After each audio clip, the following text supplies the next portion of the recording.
we're gonna get a little bit crazy. Wild and maybe even vulgar, if you please. It's after dark and we're gonna light it up. Got some fun in store for you, no tease. It's time for Midnight's Edge. After dark, a little naughty. We'll hopefully make you chuckle, but we ain't trying to hurt nobody. So get ready quick on the double, cause it's time for Midnight's Edge. After dark.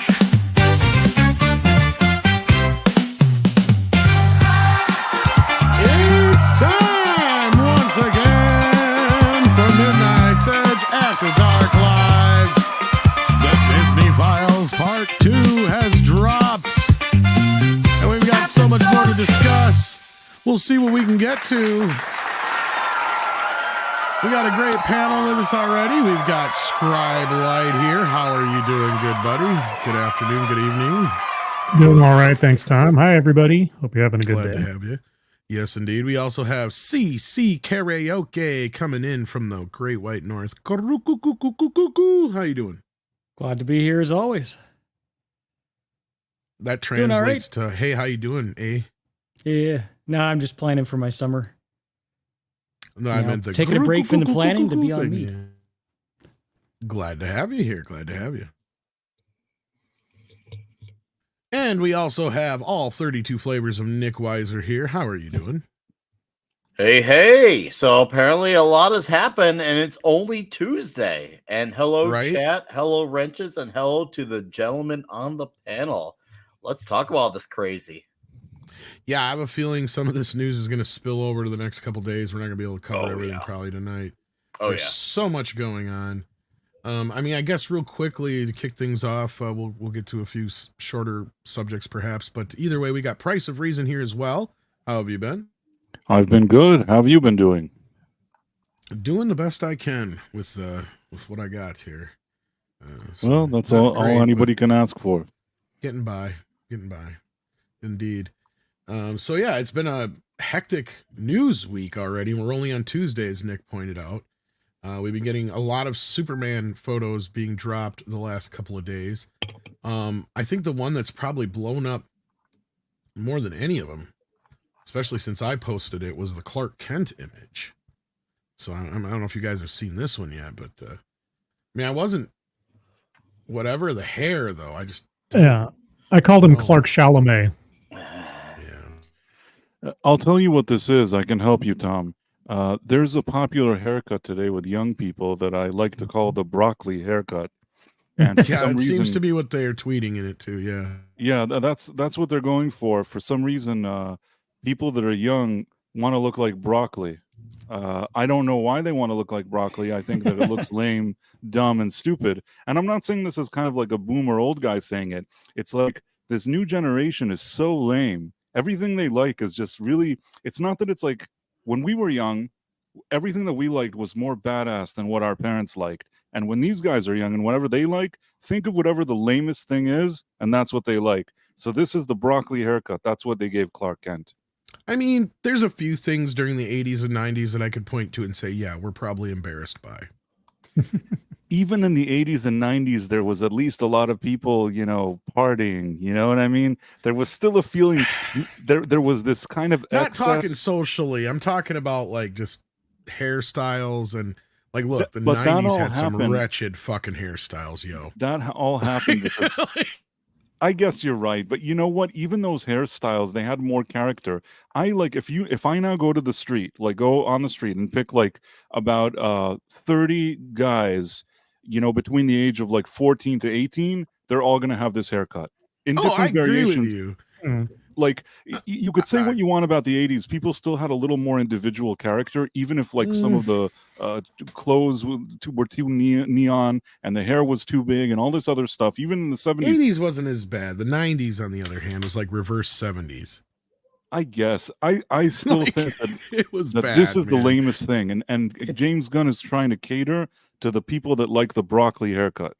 I guess my like a question wig. is, it does look like a wig. It also looks like, okay, two questions I have. One, I suppose if you want to try to add an extra layer of disguise to Clark Kent versus Superman, I guess you could do it that way. But then you have to ask, every time he turns into Superman, he takes time to get some rollers out and straighten his hair.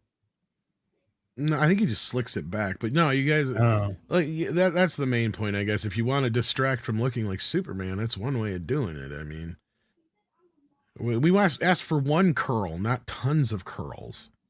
Like, I'm gonna wait for more on this image. yeah, before I I'm kind of judge. in that If I'm gonna camp. be very Like, fair yeah. on here, because for all we know, he could maybe whooshed right into, like, an alley and got into a suit. His hair could be messy, so I'm not gonna knock on this.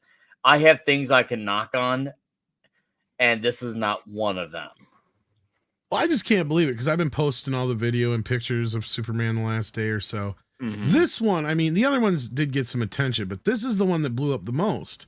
I couldn't believe it was the Clark one. It's like, wow, okay, but I'm It like, could be Nick, put I'm on. It could I mean, be kinda- misinformation just to screw with the social media. maybe there's a video of it too, but like, here's the things that I'm liking to see is a lot more of the headlines where it's actually showing Superman as a hero. You know, we're getting some of those leaks. I don't know if you guys have seen those. And I mean, yeah, the costume I have some major issues with. I'm not going to deny that. Lois looks all right though. I don't have any issue with Lois so far. I mean, I don't. but like either.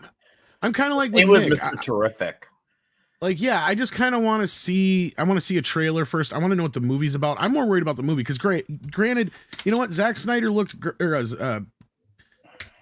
damn it, Henry Cavill looked great as Superman, but Zack Snyder made a horrible Superman movie. I'll take a horrible looking Superman with a great fucking Superman movie any day of the week over the other. It's the lesser, slightly Yeah. two evils. Slightly lesser two evils, I meant to say. And again, I don't know. Maybe the movie's gonna suck, but I'll give it a chance. I gave Snyder a chance all the way up through the end of Batman v Superman, and after that, I watched it twice, thinking maybe I missed something. And after that second time, I'm like, nope, it just sucked. And he has not given me any reason to think Man of Steel was any better either. Well, here's I the thought- thing: the costume it looks like Suicide Squad Part 2 levels of stuff, which I could accept for like a cheesy supervillain. But this is Superman. It should look like the most prestige, whatever. But it just looks frumpy. It looks flippy. What- You know? No, here's what I like. I'll lead off with what I think we should talk about. What at least the things we may like. I think what I do like with these photos compared to the first photo that got it, I do like that the suit's brighter. I do like that aspect. Yeah. And of course, we now can see that the trunks are there, and he Yeah. does have the proper Superman curl, which is good. And he does have the yellow S on the back. Now, the two things I still cannot stand are the lines, Yeah. and the collar. Hold on, I lied. 3, the bagginess. Those are. I agree with you, Nick. Like I'm in the same exact league. Like It's very CW, this suit. I'm sorry. Well, I actually think I the pick it out part of CW the CW was a problem. better suit. The I love CW the was a better CW suit. suit. I'll defend And I think the I pick it out CW part of the suit. problem here. Here's the thing, and Mr. H brought up half of this point, and he's right. Like one thing, Gunn, I would not talking about the quality of his film. Period. That's not what I'm talking about. His costumes, though, in the movies are horrible. Look at Suicide Squad. Look at especially the last Guardians of the Galaxy movie. Everybody's in frumpy, dumpy, shitty costumes. I will never, ever say that he has done a good job with the costumes. But the story is a completely different story. So, in that respect, I'm willing to wait and see what the hell he's going to give us before I get too judgy on this. But I can't argue with anybody who says it looks like shit. And I think part of the problem is I don't think he has padding underneath. And hear me out here, because here's the big difference between this costume and the Henry Cavill costume. Henry Cavill's costume had the most padding of any of the Superman costumes, believe it or not. Even the six-pack was I believe padding. it. Now, I'm not saying Henry Cavill wasn't that chiseled. He was, but they had padding on top of it all. You know what that padding was important for, though, too? With that kind of material, it made sure that the suit didn't crinkle like this. And this is something that works with the same, because they have the same kind of, they use the same kind of rubbery material for like puppets, for like, monsters and other, creature effects, right? So what they do is they have padding underneath there so you don't get the creases and the crinkles. And that's what this is missing. I don't think it has any padding underneath it because it's just that thick fucking rubber with nothing underneath it to help it keep its structure at all. And that's why Henry Cavill had to have padding, because otherwise the costume wouldn't keep its structure correctly when he moved. All right. And that and I don't know if he's trying to emulate the Ross look or whatever with this or what. Well, the I don't Kingdom get it. Come symbol's an obvious giveaway as far as the And I think that's Nick might know where I'm coming from with that. Yeah, I do. Now, here's the thing: the only thing that is resembling Alex Ross is the way the S is shaped on the front and the back shorts. But other than that, there's nothing else, which is fine. The S is not my ideal Superman S, but it's also an S I don't really necessarily hate either. It's just like somewhere I'm in the middle of it. But man, that collar and the bagginess is just and the lines. Look at the way the lines look with it lined up against his neck too. And this I don't like the new 52 crap. I don't like all the busyness. Get rid of all that. Get rid of it. Now, some people think they're going to mess with it later with CGI. I don't think so. I don't think they will. I think this is actually how it's going to look. No, and I think the reason that is because the first one they put out, he had the wrinkles in it too. Yeah, here's why I don't think they're going to CG it. Because if you saw the photo of him standing next to Mr. Terrific actually looked awesome. Straight up comic accurate. And I'm like, okay, and that doesn't look like I don't have any of those pics offhand. Sorry, I'll dig it up for you. My buddy Aaron Sparrow got but one. yeah, they're out there. You can and see. He has an actual photo. Yeah, he looks just like he does in the comics. My only thing is he a little scrawnier than he is in the comics. Well, Terrific has the advantage of like he wears like a leather jacket and stuff in the comics, so having crinkles and stuff and it being sort of like enhanced street clothes is fine. I guess the only maybe extension of benefit of the doubt I'll give Gunn on this is if the idea is to try to make his superheroes seem a little bit more like in the world realistic so that they're not all like in skin tight spandex, then maybe, but that's as long as he maintains that throughout all the characters, then I guess. But yeah, otherwise I don't know. I mean, at the same time though, I guess I just assume if you're going to do this, this to me is going too far in the other direction. He should have just went back towards the more Christopher Reeve, Dean Cain style. I just as soon see Superman in leotards, basically, because I like that the shorts are there. I know a lot of people have been giving him, shit for having the draws, as they've been saying. You know what? He do a whole bunch of like working out to like buff himself up, so this thing just hides it all. It does, and that's another thing people pointed out. Yeah. But I mean, I like the draws, as they've been calling them, because it breaks things up and it keeps your superhero out of a fucking onesie. Yeah. Right? Like, that's one thing that bothered me about Henry Cavill. Even though they did as much as they could in that crotchular hip area to kind of separate the two parts, it still didn't work, and it looked like Superman's running around in a fucking onesie. So I posted in the private chat the photo of Superman and Mr. Terrific. Now, to be fair, they only show the other side of Mr. Terrific. However, I can tell you what, that jacket, they nailed it, and the way the suit looks from the backside, it looks pretty damn awesome. And I do like seeing the shininess of the red cape and the yellow logo. Yeah, I do like that they have the logo on the back too. This photo would be this is a good photo, but would be a great photo if they just took out that really distracting color, because this is a good angle of the color of this movie. So I think it's safe to say it's not going to be a dark movie, which is slightly what's that? I just lost my train of thought. I was going to say it gives us slightly more optimism, because we do not need a movie muted on colors. Maybe it was just a bad poster is what happened, and that's fine if that's the case. But this does look like it's not going to be a movie that is going to be on the color palette of gray or dark blue. None of that weird Zack Snyder stuff, which is nice. I like seeing the color, so I like that. Yes, I do like my angles.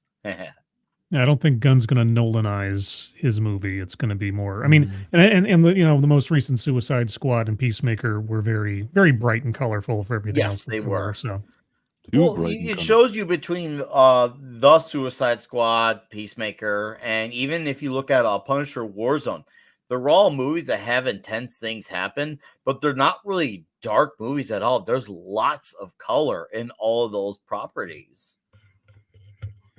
Now, appropriate uses of color, depending on the circumstances. Like Suicide Squad, it was bright, but it was supposed to sort of like, I guess, give a happier air to all the violence going on, that kind of dichotomy or something. Yeah. In this one, yeah, if Gunn's going to make this distinct from its predecessor, he really does have to make Superman a fun character again, and not grim, dark, and depressing and angry looking all the time. I feel like James Gunn, he has potential to do something good, and I'm not dismissing it. I'm willing to give it a chance. But at the same time, I always worry that he's a bit too quirky, and he's not easing my concerns with whatever these designs are.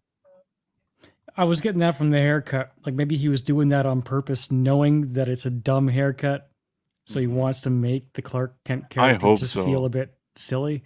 I hope Which that's what it turns I out. get a chuckle out of it, but I also don't want him to go too far down that road. Like you know, I want Clark Kent to at least be a little bit not a joke. You know, The one Yeah. thing he that I needs to think- not be Superman. I love what they did with the original movies. It was very, very simple. Where the Yeah. parting of his hair was on one side for Superman and on the other side for Clark Kent. Well, It was there a was a great little disguise. bit difference with Cavill, or not with Cavill, but with Christopher Reeves. He also was the one who introduced the idea of having Clark being different than Superman, because he's basically playing Clark Gable or whatever as Superman, or as Clark. And then when he's Superman, he acts like a completely different person. And a lot of it's in his body, the way Yeah, he stoops. hunches. He hunches He makes over, himself yeah. like a foot shorter just by hunching over. And like you said, a little bit different hairstyle. Obviously, the glasses. He stammers in his speaking. He's constantly fidgeting with shit and knocking shit over on purpose. You know, that's all an act. We know that as the audience, right? But that adds to the persona. And Christopher Reeve was the first one to do that version of Clark. Yeah. Because before that, Clark and Superman, there was really not much of a separation outside of the voice. Yeah, I always thought that the physical transition for Christopher Reeve from Superman to Clark Kent again was the visual equivalent of Kevin Conroy's voice between Batman and Bruce Wayne. It's just subtle enough, but it's the same character, you know? And it just... That's why I didn't like Cavill, and not Cavill himself, but the Snyder portrayal is there's absolutely no separation between Right. Superman and Clark. Right, nothing. Might as well just call him Kal-El, because that's all he is the same damn character Yeah. through the whole movie. He's not, there is no differentiation. He doesn't try to even do the Clark thing at all. Mhm. I mean, and that's the thing, is if anybody even really half-ass knew both of them, it wouldn't take shit to figure out they're the same guy. Right? I guess the question for Gunn's direction of the character is, does he make Superman the same kind of cocky smartass like Star-Lord or anybody out of Suicide Squad, or does he And like at that give... point, that wouldn't be Superman. Well, that's the thing. I don't That's think that, Gunn yeah. would do Fun that. I with don't think he Superman, would. but you can't have him be a full-on smarts, because he does show funny moments where he can mess around with like a bad guy, but he doesn't like really lean on it. My He makes prediction sense. is that Clark and Superman are going to act a lot like they do in the Donner film. I bet you $5 that's the direction Gunn gave him. He probably sent him the box set and said, "Here, this is your Clark and Superman. Act like this." Okay. I don't think he's going to make fun of Superman at all. I think I think the humor and stuff is going to come out of the elements like what Christopher Reeve pulled out of Clark, and that was that gee golly kind of attitude Right. he had, and the klutziness. Like one of the greatest bits is in Superman 2 when the fucking cab runs into him. And he dents the cab all to hell, and the guy's like stuck there in the middle of traffic, and he's like, "Sorry," he just keeps running. It's like that's a James Gunn. He can get away with doing things like that, and he doesn't have to make fun of the character himself. Right. But what he can do is just little bits like that.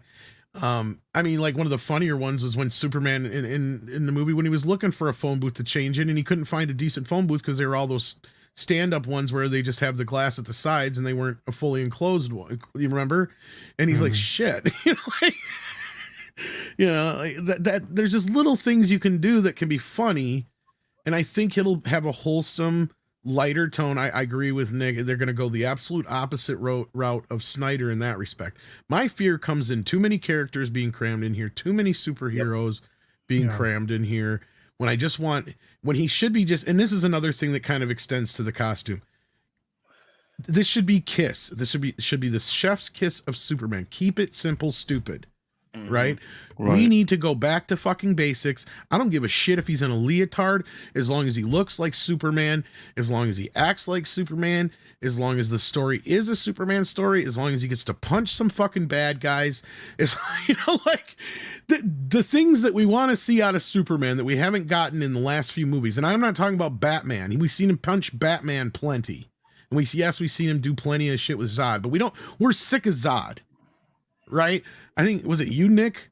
Or somebody had said something about one of the images. Are like, oh shit, for a second there I thought it was Zod. I'm glad it's not. If it wasn't you, Nick, it was somebody else. Me. Yeah, it was. I think I know who it was. It might have been Jay. Yeah, but still, regardless, like, yeah, we're getting to this point where we've seen all this shit, but we want to keep it simple, but you can do something beyond just the typical Zod, Superman fighting Zod all the time.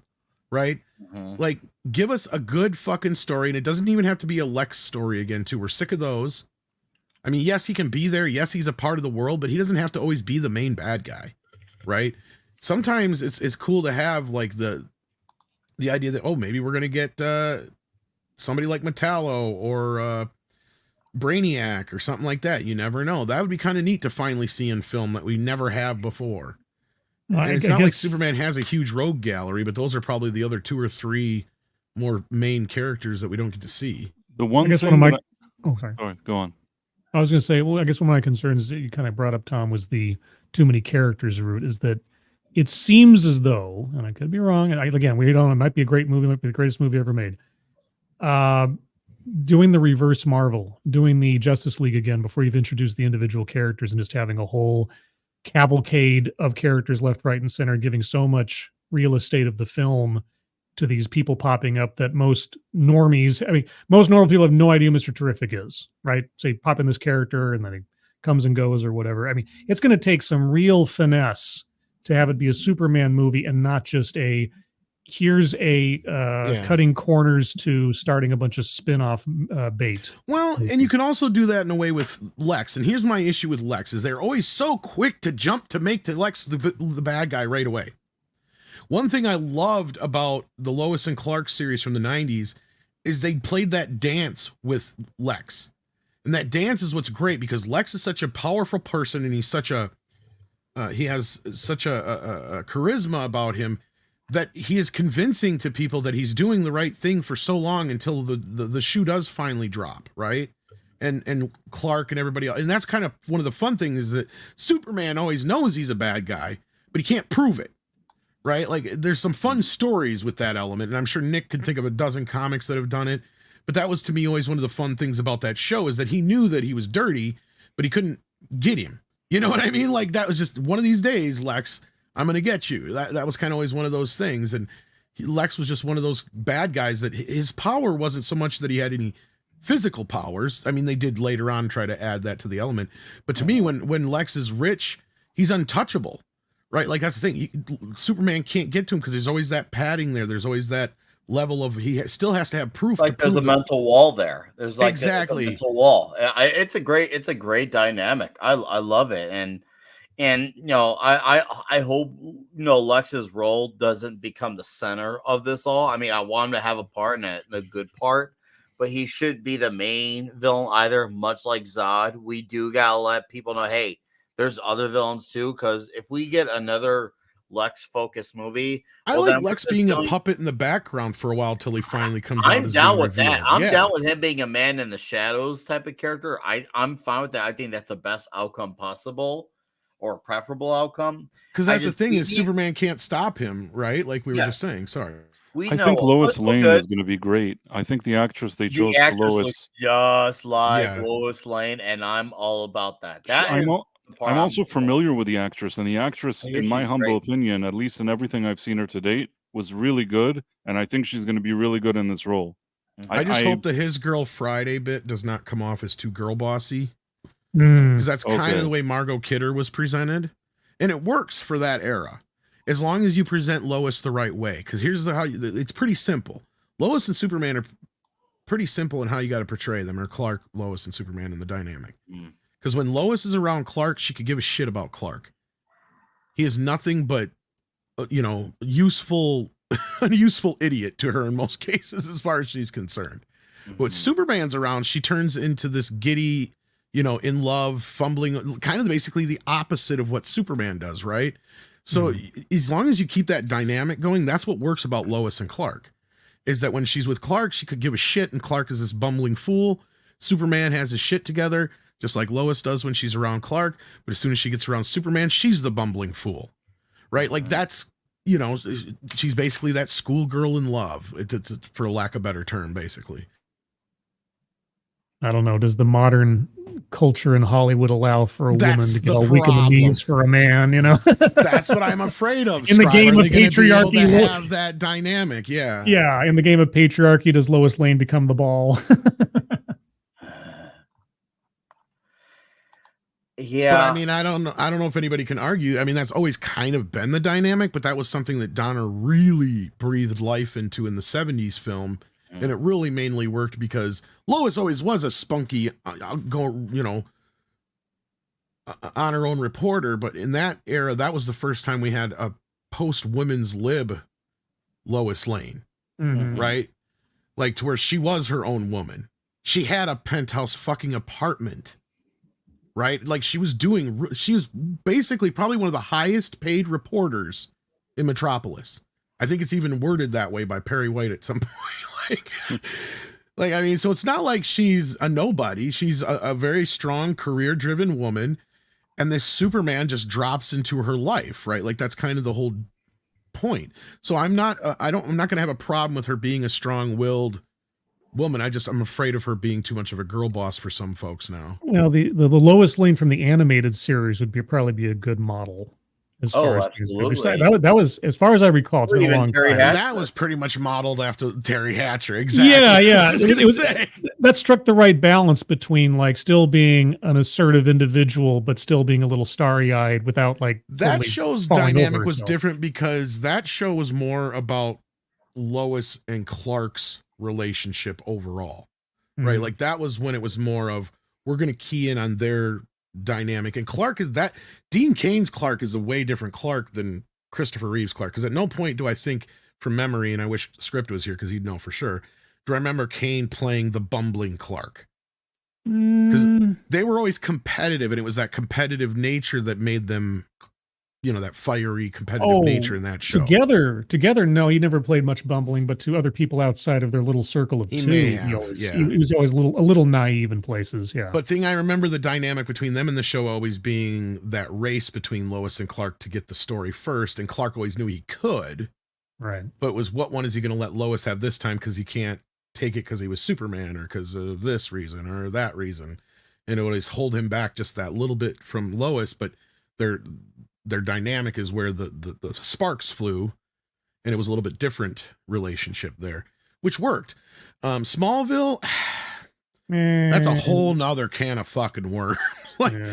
Smallville might be part of the problem, which led Snyder to believe that Clark and Superman should just be one person. Because that's the problem with Smallville, is Kal-El is basically Kal-El in that show, and that's it. There is no real that reminds me of something writer artist named John Byrne. He was trying to do this thing in the 80s where he was trying to make it be Superman is actually Clark Kent and not Clark Kent is Superman. No, definitely it is not like that. It is. And this is where if Script was here, he'd argue with me, but this is where I do feel that there is a good argument to be made in the Kill Bill argument about Clark, depending on which version you're talking about. Because if you're talking about like the Christopher Reeve version and maybe that version that was in the comics at that time, yes, Clark Kent is the disguise. That is his comment on humanity. That is, this is not exactly the way he sees people. That might be the only part I'd argue with it per se, but it's his way of throwing people off that he's Superman, right? And I'm sure he gets a kick out of it. Right. Like, I mean, at the same time, because I mean, he loves humans. He loves humanity. So, I mean, in like a Jesus sense, like Jesus would find joy in jest, right? So like, I mean, however you want to put that, I think it's a good way of viewing the character, because Superman is the real person, right? Kal-El is that. That is what he is underneath it all. Oh yeah. But the mask that he puts on, unlike Bruce Wayne, is Clark Kent. Exactly. I don't want it to be the other way around. I know Byrne is respected and he does have his fans and he has stuff that he's done that I like, but that's one thing we don't need to bring to adapted mediums is that element. Well, and there is the third person, which script is right and argues, and that's the person he is with, you know, when Lois finally does know who he is and who he is with his parents and such. Mm-hmm. But I would argue that's just an extension of Kal-El / Superman at that point. So I'd argue yeah. the same, that's just the extension of Kal-El as well. I'm with you. But we actually spent way longer on Superman than I anticipated. I didn't even put it in the headlines. Anytime we bring up Superman, you know, I should have known better with you around. It never goes for like 5 or 10 When I was minutes. expecting, I actually kind of drug it out because I thought Script might pop in here and say his 2 cents because he's, you know, a big Superman fan like me. So yeah. And you. And yeah, but we have bigger fish to fry. All right, let's or rats, should I say? Or mice? Huh? You yeah, decide. huh? That oil looks kind of hot. Scott Hughes is in the house. Says if they're gonna cram a ton of characters into the movie, they should just do a Death of Superman, but pull it directly from the comic. Maybe, but that to me is their go-to instinct, and I hate that idea because I'm of the mind that the Death of Superman basically was the early beginning of the death of the comic industry. Before all the politics, before all the bullshit, that was the beginning, or the at least moment where I realized, hey, look, guys, none of these books are going to be worth jack shit in years. You want to know why? Because they printed so many of those bastards. And I could tell back then, but I knew it came to a head when, like 10 years ago, I went to a garage sale, and this guy who used to have a comic book shop had a bunch of comic stuff there. And anybody who bought any of the comic stuff, he was literally giving away the bagged copies of Death of Superman 1 and 2 because he had so many fucking boxes of them. He was giving them away. I bought 2 copies. I bought one to read and one to keep. That's my point. Like he's like, no, seriously, take them. Like, I'm like, I already have 2 copies at home. He's like, well, you want 2 bagged? Here you go. He's like, I literally have 2 fucking boxes full of these bastards. Like I couldn't. He's like, I literally have to give them away. Nobody wants them. That's because everybody has them. Yep, it was a cash grab, and that's something that a lot of people they definitely got played by. I mean, between that, the initial Image boom, the cover bullshit, the variants. Oh yeah, X-Men number 1, X-Men, X-Force. Oh man, that was the beginning of the moment where people started to realize, I think, oh shit, we just destroyed the comic collector industry. No, that a lot of them who were buying it just to get hope that they can make a buck. Oh, we're gonna put our kids through college with. That's what I'm talking about. They just imploded that entire industry. The toy industry did the same fucking thing to itself, and it's our fault. This is actually something that's our fault. Why? Because A, we bought the shit like morons. Yeah, we shouldn't have. If we would have been like, wait a minute here, you're making me buy the same damn book twice. If we'd have been that smart. I was only 14. I'm sorry. I know. So was I, and I'm just as guilty with my home media, man. So I can't blame you guys. I mean, I was never really a comic person, but yeah, like I have my comic collection. You've seen most of it, Nick. I show it all. Yeah. I've seen the goods.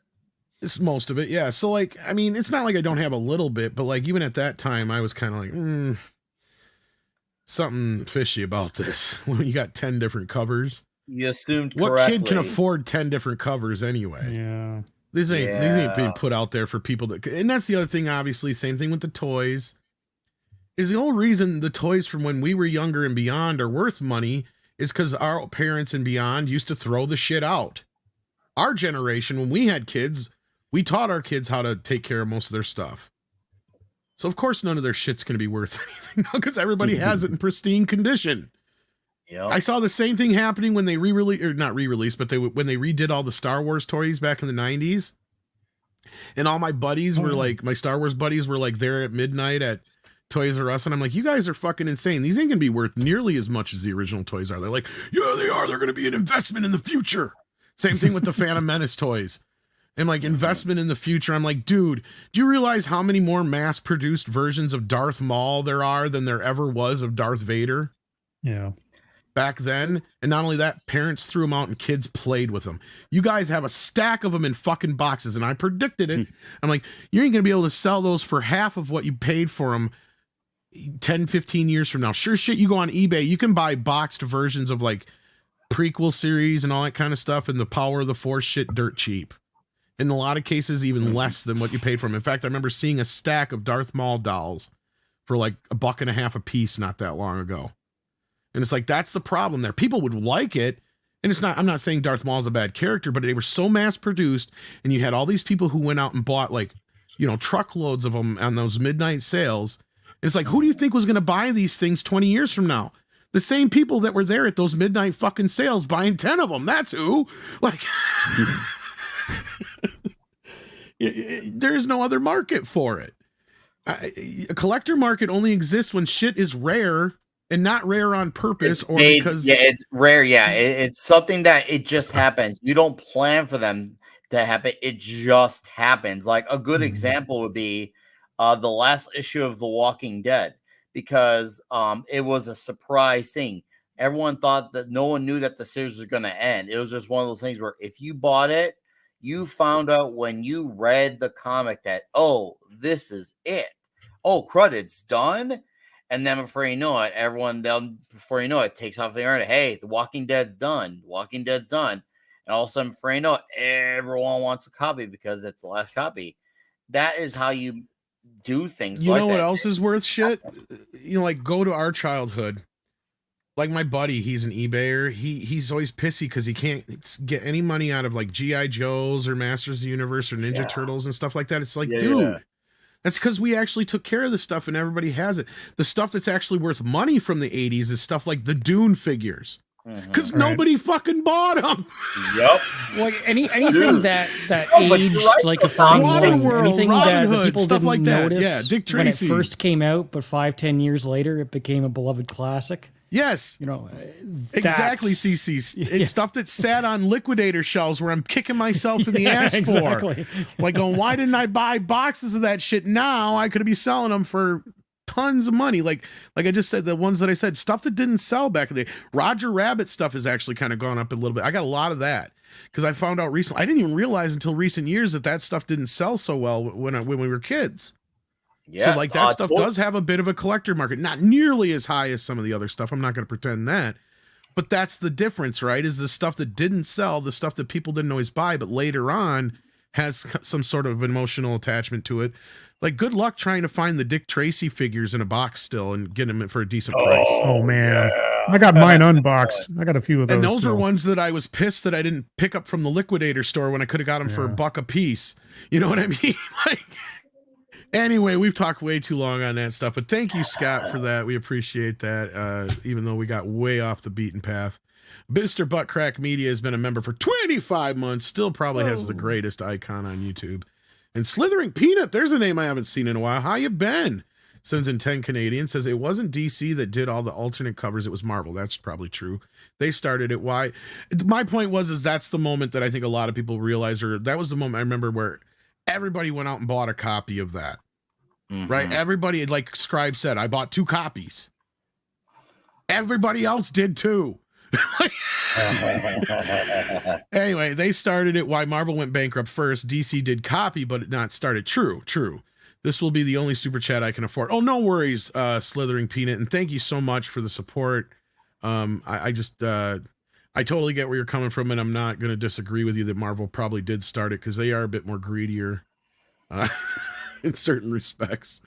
And DC's got more of a, what do you want to call it? A structure to be built upon, or a stronger structure, I guess, than Marvel ever had. They were, once upon a time, they weren't as gimmicky. Yeah. And their continuity for a point in time did hold on better. And Dearest says with $2, Tom is saying we should have got Wakanda shit. Yeah, probably. I should have bought some of those dollar Wakanda dollars. Now, the problem is I don't think those are going to be worth anything either way. Because, I mean, stuff still has to be somewhat popular in the future. You're hoping that somebody cares in the future about Black Panther 2 without Black Panther in it. There's still those bombs that nobody gives a shit about. Trust me. Dude. Well, if we know one set of toys that will never be worth any money, it's still the Eternals toys that are still on clearance at my local Walmart, going on 2.5 years now. And I'm sure that, yes, they killed the collector's market on the prequel toys, but there's never going to be a collector's market for the Star Wars sequel toys regardless. No. Oh, God, no. No. There will never be a collector's market.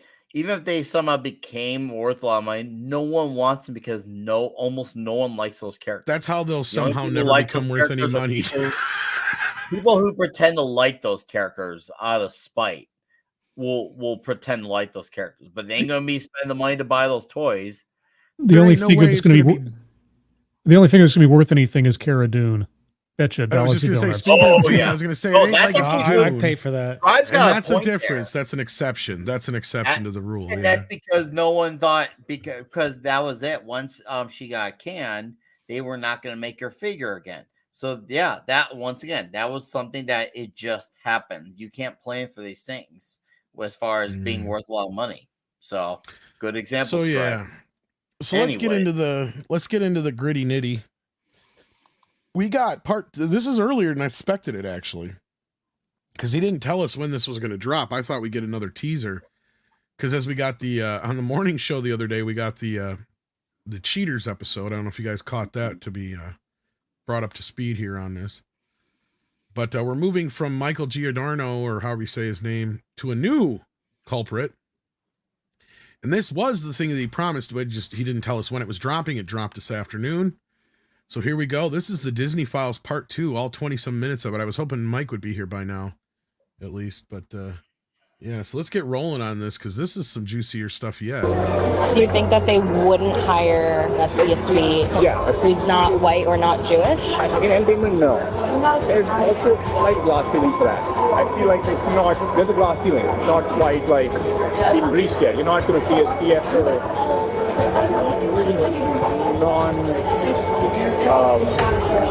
I guess, for lack of a word, non-white, non-Jewish. Unless you are a white Jewish man, well, you're likely never going to see Disney's C-suite. She was like Asian and Hispanic. Haitian, Hispanic mix. Just left Disney like a month ago. She left because she didn't really have, she's a woman. She didn't really have either of her bosses in her corner. okay. And she quit saying that she just was like, I just not feeling right. So I feel, and that being said, that the department heads are two Jewish men. Not that I have anything against this man, I'm just saying that being of color felt bad and she quit. Because she just said, I can't seem to like him. The very well qualified Haitian Hispanic woman who had rapidly worked her way up the Disney ladder left the company, acknowledging that she likely had no future there, oddly enough, because she wasn't white, Jewish, or man enough.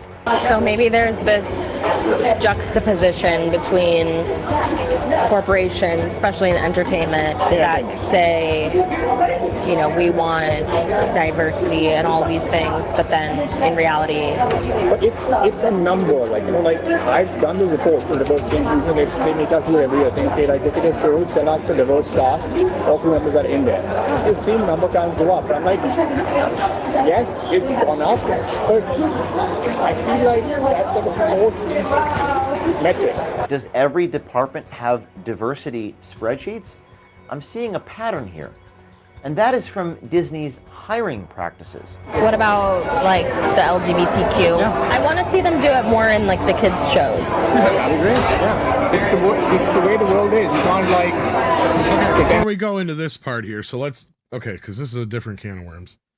So, all right. So, Scribe, I'm glad you're here at least, because you can probably comment on this the most as far as this whole idea of, is it Do you think this is a common thing that's a problem in the upper echelon of a lot of these companies, that that's still where there may still be some plausible gates being kept up for anybody who's non-white, or in this case Jewish, at Disney?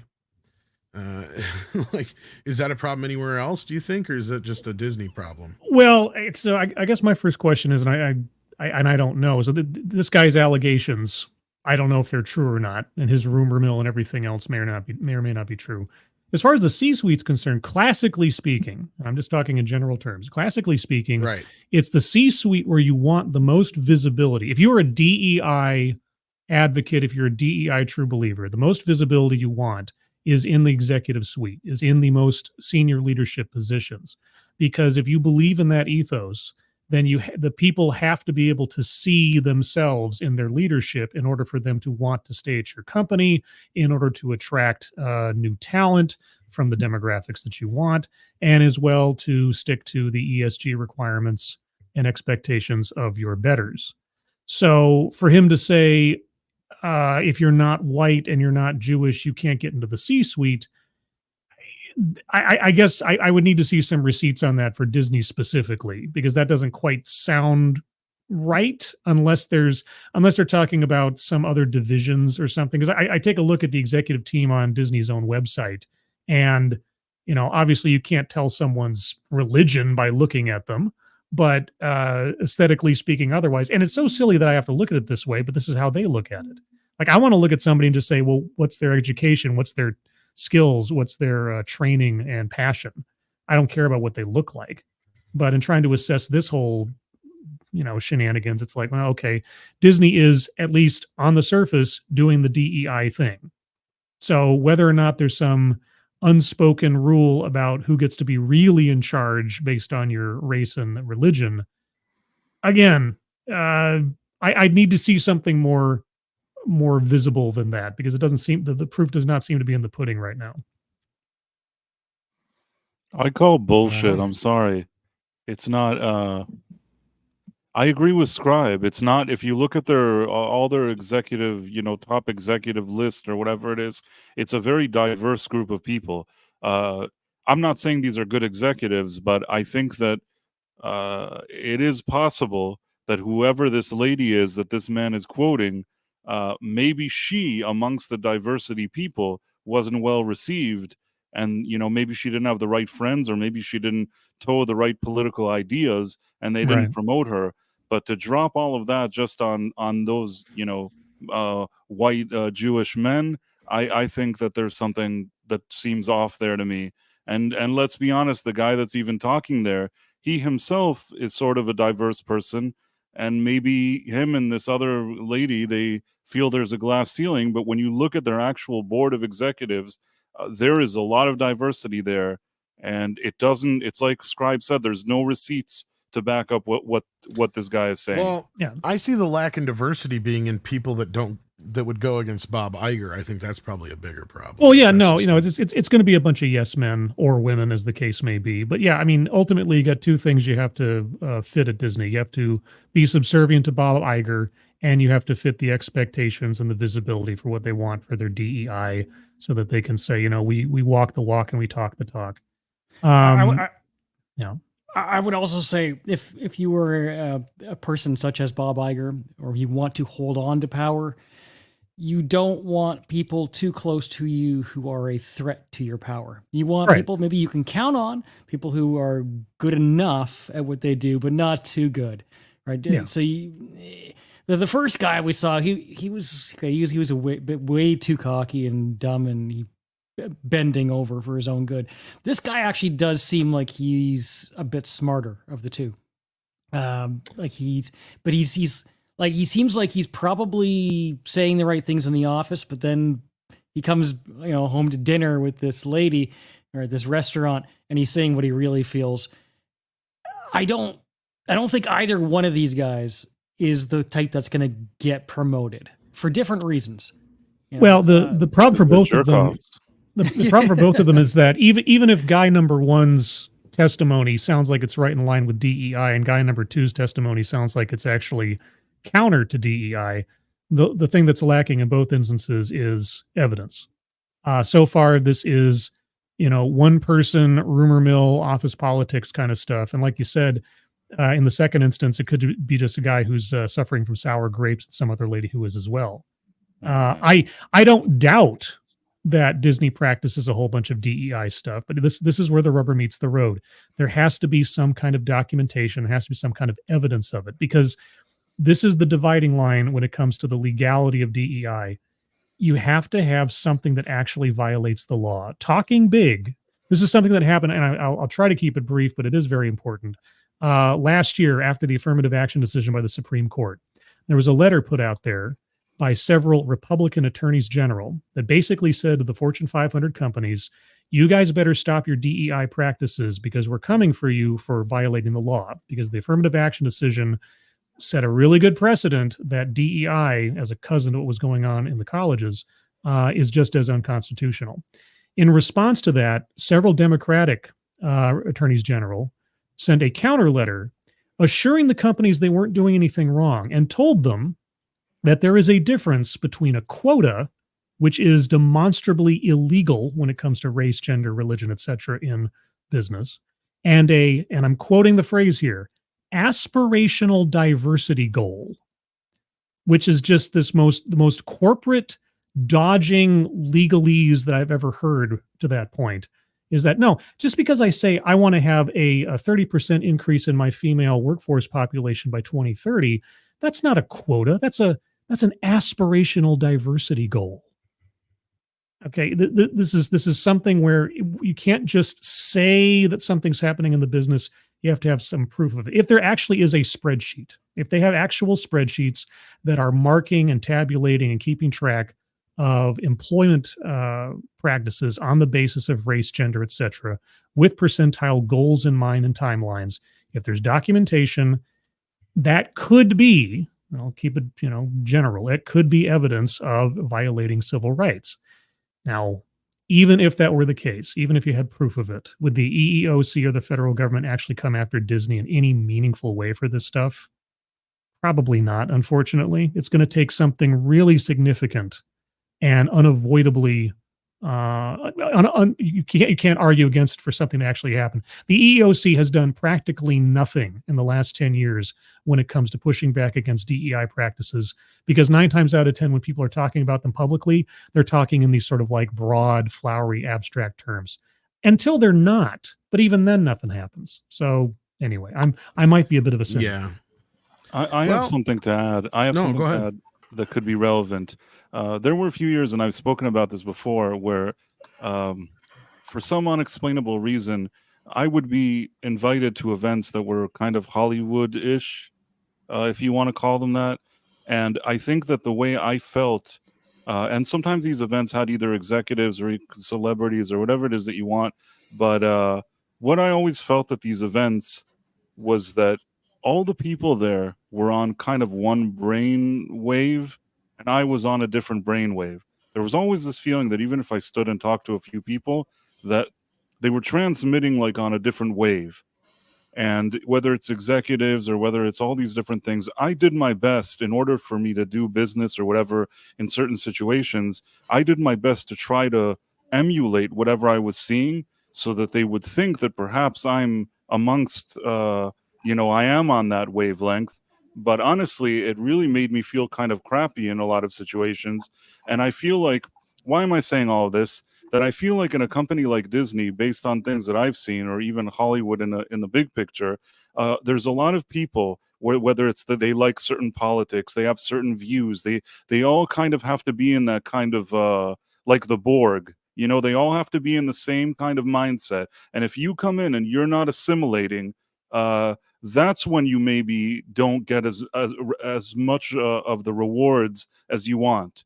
That's one thing. 2, maybe the people that were complaining here, this guy and the lady he was mentioning, maybe they just weren't that qualified. Not that I think all the other people there are qualified, but maybe amongst the non-qualified, they were less qualified.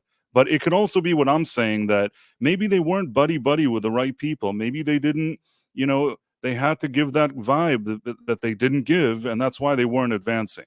Just my 2 cents. I'm with you there because both of these people we've heard from are clearly disgruntled, and the person he's talking about, the lady who left, was also clearly disgruntled. Said that she didn't vibe, right? She wasn't really getting along. That's, you know, so I mean, if you're pretending, you have to pretend really well to be convincing, versus really truly having drunk the Kool-Aid, right?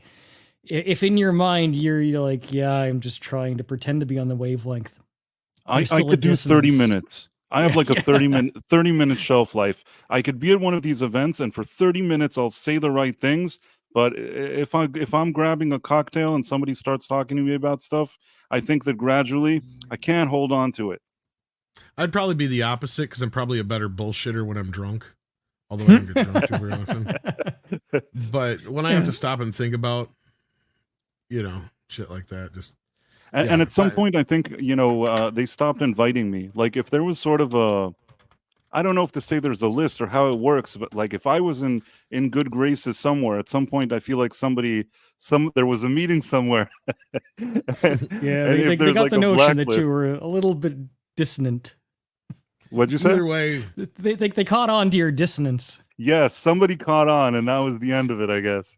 The man of the hour I wanted to be here because he knows how the C-suite works. C as in yes, and corporate.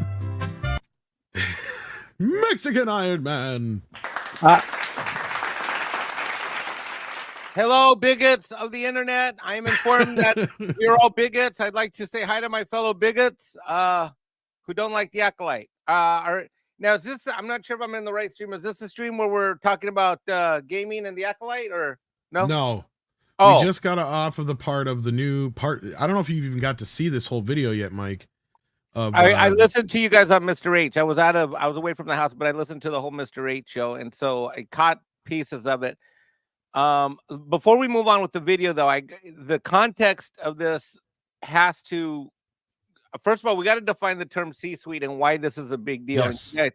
You guys are love you all, but you're missing it and you haven't discussed it yet. So let me just clarify this. So for the audience, not so much for the panel, but for the audience, because I think everyone on this panel understands this. But the term C-suite is really, really, really important within the context of all of the executives at Disney. And the reason why he keeps making a point of it has to do with the nature of the definition. The C-suite is anybody whose title at the senior executive level starts with C: Chief Executive Officer, Chief Financial Officer, Chief Marketing Officer, CTO. So does the C stand for chief or corporate? Which one is Chief. it? Chief. Okay, that's what I thought. Yeah. Chief. So you have various so basically then when you think of people like the suite, then the C-suite is your chief financial officer, CTO, chief legal counsel, chief executive officer, chief financial officer.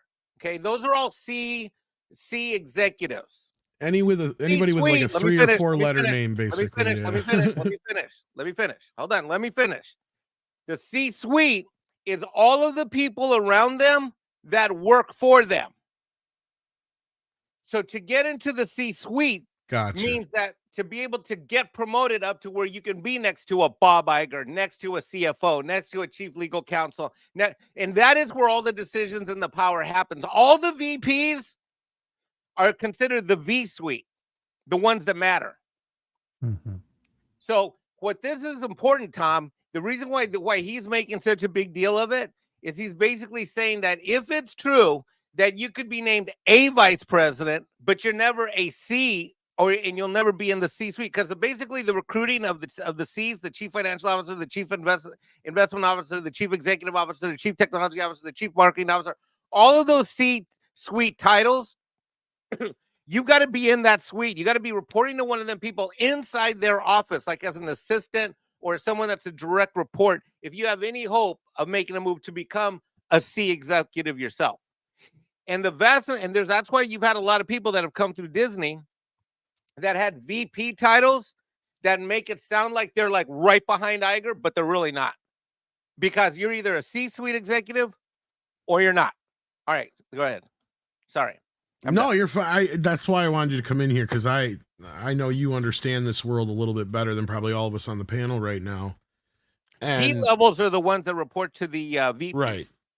So like, yeah, all your these are the people that would be underneath all your CEOs and your CFOs and your CDDBB, GGB, KLLPs. Anybody who has like a 3 or 4 letter name that starts with a C, basically. But all right, so let's keep going, because now we're going to get into a different part of this. This jumps from that executive aspect of it. And the other last comment, the reason I think it is the hypocrisy of it all, because if you're really going to be executive, if you're really going to support DEI and be honest about it, like all the guys on the panel I was listening to in the car when I drove home, Right. like all you guys are on point. It's hypocritical, because if you can't sit here and say, hey, we're embracing the diversity, but really in order to get into the C-suite, you got to be a white Jewish guy, and everybody else is just a figurehead, right? Like I think I don't know who I was in the car. I don't know if it was Scribe or C or. That was the question I posed, I think, initially, because that's the way that this guy in the video has presented it, and O'Keefe is selling it. Okay, I'll shut up now. Okay, but yeah, no, now we're shifting from that into shoving in all the queerdo stuff into kids' entertainment practices. What about like the LGBTQ? Yeah. I want to see them do it more in like the kids shows. That'd be great. Yeah. It's the way the world is. You can't like pretend it doesn't exist, right? Yeah. And say like, oh, we're just gonna show like one section of society. That's all the world is. The world is like full of everybody. Right. And that should be on screen. So, Disney's philosophy is that you're never too young to learn about the LGBTQ agenda. Do you think Bob Iger is corrupt? Now, yes. Now he just wants to stay. Okay, so before we jump to the Bob Iger bit, because we all knew that, and I know Mikey's going to have plenty to say about that. The LGBTQ agenda. This is the not so secret agenda. And again, look, I don't think it has rights bill. Again, and I don't think anybody here will disagree with me when I say it's not that anybody has anything against any kind of queer lifestyle. We're not saying that. What we're saying is it's how it's being presented in Disney entertainment. It's okay to have 2 moms, but you don't need to see them scissoring. I guess the one my first reaction to that clip was, okay, obviously it is it is self-evident, the internal Disney LGBTQ agenda and everything. Yeah. In this clip, I gotta wonder, given the context, is he just telling her what she wants to hear based on her question because he's trying to chat her up because he's on a date? I mean, like I said, it's almost irrelevant. They leave her question in though, too, Scribe. So I mean, at least they I give get us it. that. I get it. It's just at the same time I got I'm just saying, he was kind of led into that. I have to agree with Scribe here. Kumar wants to get laid, and I can't take this thing seriously. Anything that she's been saying, just keep saying the same thing that she's saying. Yeah, no, I agree with you to a say, point, but at the same time, it doesn't mean that both aren't true.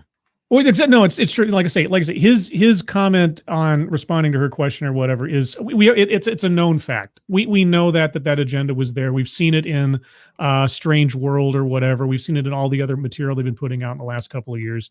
So it's almost that little revelation is almost irrelevant. But again, given the context, the only part I will say in because this is probably a couple months ago. I think the last one that we saw the video was shot in May. I think from the date that was on the video.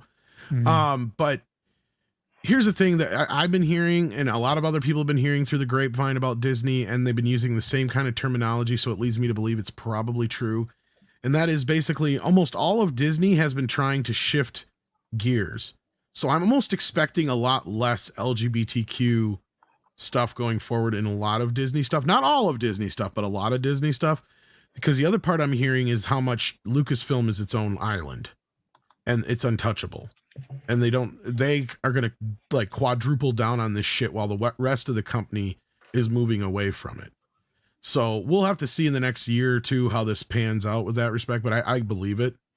And I believe that what he's saying here at that time, especially when this was recorded a few months ago, Bob Iger was probably still all on board with this LGBTQ I didn't say stuff. It wasn't true, but I'm just saying that No. And I get where you're coming from as well. Like that was a leading question. You're totally correct, and I will concede that. I can't see what this woman looks like. If she looks hot, Okay. Well, And we this know the guy's other sitting chicks were there. hot. If she's super hot and he's sitting there drinking a glass of wine, she's like, "Don't you want to see a lot of LGBT and Disney stuff?" He's thinking to himself, "Of course I do. Of course, that's what I want to see right now. Why don't we go back to my place? We can look at it together." That's what he's And thinking to it's himself. in the interview because he says, Yeah, "Yeah, I absolutely. totally I'm agree not with you," denying and then that later either. he says the complete opposite thing because he's Right. just trying to get in their pants. Yeah. Anyhow, so now Or we're gonna get into panties, the Bob whatever. Iger part, and this is what was interesting is he thinks Bob Iger is corrupt now, and he just wants to stay in power. Now, Mike, if you're still here with us, this is something that we've been saying Yeah, for of how course. long now? Yeah, Bob is power hungry. He's not going anywhere until they drag him kicking and screaming from Disney at this point. Yeah, I mean, you didn't Just need like to be a Kathleen Kennedy. genius. You didn't need to be a genius to figure that out. Hashtag Well, dang good, it, because Bob. I'm not a genius. No, I'm not saying you, Mikey. I'm saying like this Dave guy. He's like, oh yeah, he just wants to stay in power. Yeah, this guy's probably But what's saying whatever. important is It's this is coming obvious. from somebody who works within the vicinity of him. I guess Well, not so. for long. Not with that kind of. Yeah, Well, I mean, it's not long. But then again, I mean, Midnight Edge has been doing documentaries and things on the power dynamics in Disney for a long time now. We've known that Iger stocked the board of directors with a bunch of yes men and women Right, and such, yeah. and he doesn't want anyone challenging him. Like I forget who was said earlier, populating the people around with people who aren't going to challenge him, that He aren't going to wants be an better echo than him or chamber. have more power. Yeah, so it's like you're and Kamala I Harris to your believe- Joe Biden. Dave here kisses Bob's ass when he's nearby. Don't get me Oh, wrong. yeah. But anyway, I just wanted to let Mike comment on that because Bob's his favorite. Sorry, person. Mike. I didn't mean to interrupt. You say whatever you want. Thank you for letting my people speak on this show, sir. Marginalized voice. Sorry for It's interrupting important you. that brown lives are provided a voice by you white Oh, bigot. he feels seen. Do you want tamale? No, I want a pat on my head by my white overlord, Price of Reason. Now I know I was kicked out of the list of fancy people. Aren't you black though? The jury's I still don't know out why on people that. always ask that. That's such a weird question. He's wearing a white shirt. Anyway, 'Cause he no, sounds I like don't know Barry what White. the question was because I was arguing with Price right now. What was the question? No, basically, I was just wondering if you wanted to comment on your favorite guy in the world, Bob Iger. I just look. Here's the thing. For those people who said that these dating things are weird, I have dated extensively, not recently, but extensively in the past in LA. And when I say extensively, I mean a fuck ton of dating in LA and Hollywood. Okay, now Mexican Iron Whore was my name before I was Mexican Iron Man. And I can tell you that all the dates run like this with people rattling shit off all the time about who they are and and and building intimacy based on careers. None of these people really have a real life other than who they position themselves to be. So I'm not surprised they're getting these guys to talk once you put a pretty girl in front of them. Not saying that Mexican Iron Man may or may not have made similar mistakes. Just saying. Well, and I'm thinking I should send you the movie American Gigolo after all the Deuce stories. Bigelow. The training manual. No, the original one. No, but you know what series I Oh. just discovered? You know what series I just discovered that apparently is my spirit animal TV series that I never knew existed till 4 days ago? I never saw this show called 2.5 Men. No, jeez. You've really never seen that? It's good until like the last few seasons. Well, I don't know. Until Charlie Sheen leaves. Basically, when Charlie Sheen dies, quit watching. All right. Well, right now it reminds me a lot of my life. All right, back to Bob Iger. Let's go. Yeah, let's get into Bob here. He, like many, believe Bob Iger is corrupt. And if you look at the recent filings of Disney shareholder Nelson Peltz, it seems others carry the same sentiment. Last week on the Disney tapes, we met Mike Giordano, an attorney and senior I think vice we can president jump at the past Walt some of Disney this, I Company, think. who made it very clear that Disney promotes Disney. Yeah, we've seen all this shit. Will only get you so far. Yeah, this is just a recap of a lot of last week's stuff. Yeah, we saw that with the Okay, Giordano guy. Let's see what this is here. Now, let's meet Sarab Macher, who also goes by the name Dave. Is he still Dave on is the LinkedIn? director of production finance. What'd you say, Mike? Is he still on LinkedIn? The other guy? No, I think his LinkedIn was shut down and he was given 30 days of absence. But then the latest rumor was he was fired as of this morning. The other guy was. And I'm sure Dave here's next. You know who I feel most sorry for? Every male employee at Disney now that is never going to date again. Oh, Every he's still straight there. male employee, all three of Well, them. that yeah. Mike probably knows them all. That, you know who? The only 3 straight guys that work at Disney.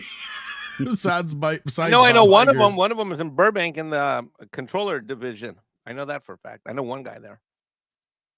Oh, you meant this guy's LinkedIn? Is it still up? I can't Yeah. see because I'm not signed in. He, so. him. Uh-oh. Yeah, He, you have him, the is he still pronoun there? Oh, Yeah, he's still there. He's Oh, still we there for now, know. huh? All that right, was well, his bio. all right. Let's find out about Dave here. At Walt Dave's Disney not here. Television. He is intimately involved in Disney's production business behind the scenes. I don't know if you heard of the show ABC Network. Yeah. Yes. Yeah, you're sure, producing right. it. Okay. What is your role in So I'm doing all of that? production finance executive. I'm involved with like the actual production of the show. Okay. Looking at my work starts with like making the budget. That's my domain. Really, the budget for the show, that's my real work. Okay. Starting. Right. So you work on the budget, you work with the different departments, and you kind of like wrangle together a number and you give it to the network and say, is this okay with your target? It is. Okay, so what this guy does is basically what Robert Meyer Burnett and Script Doctor and us were talking about last week Mhm. when we were like, wait a minute, how do these guys know what the budget over at A24 of the show is going to be when they haven't even finished the script? So what this guy does is actually takes the scripts, runs through the script saying, okay, you're going to need this much for this location, you're going to need this much for that thing, and all the little intricacies that go along with it into a budget, spits out a number, then sends it to the studio and goes, is this okay? And if the studio says, no, that's fucking too much, then he comes back and he says, yeah, you guys got to cut the budget on this episode. Basically, is that my understanding, Mike? Am I correct on that?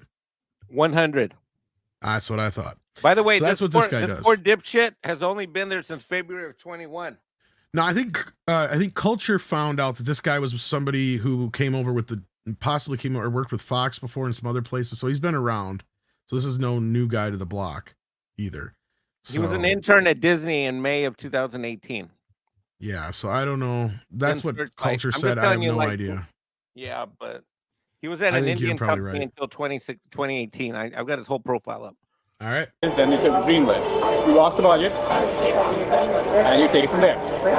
Then we start with like the other parts of my work, which is mostly like active payments, leases, making sure they're on track with the different budgets for every episode, right? Because we lock the budget from one main factor, what we call it, right? So each episode can go up and down if it's going to be. So you have to make sure that if it goes up, something comes down. So you kind of like. Oh, okay. Yeah. So you're like managing it in real time? Yes, really like managing the producer, executive producers, make sure they're on target with what the network and the platform does. Yeah. Very cool. Do you work with at all with like the people who are doing the content, like just to Yes, kind of like creative, see yeah. what the creative side? Yeah. We have to work with them, right? Yeah.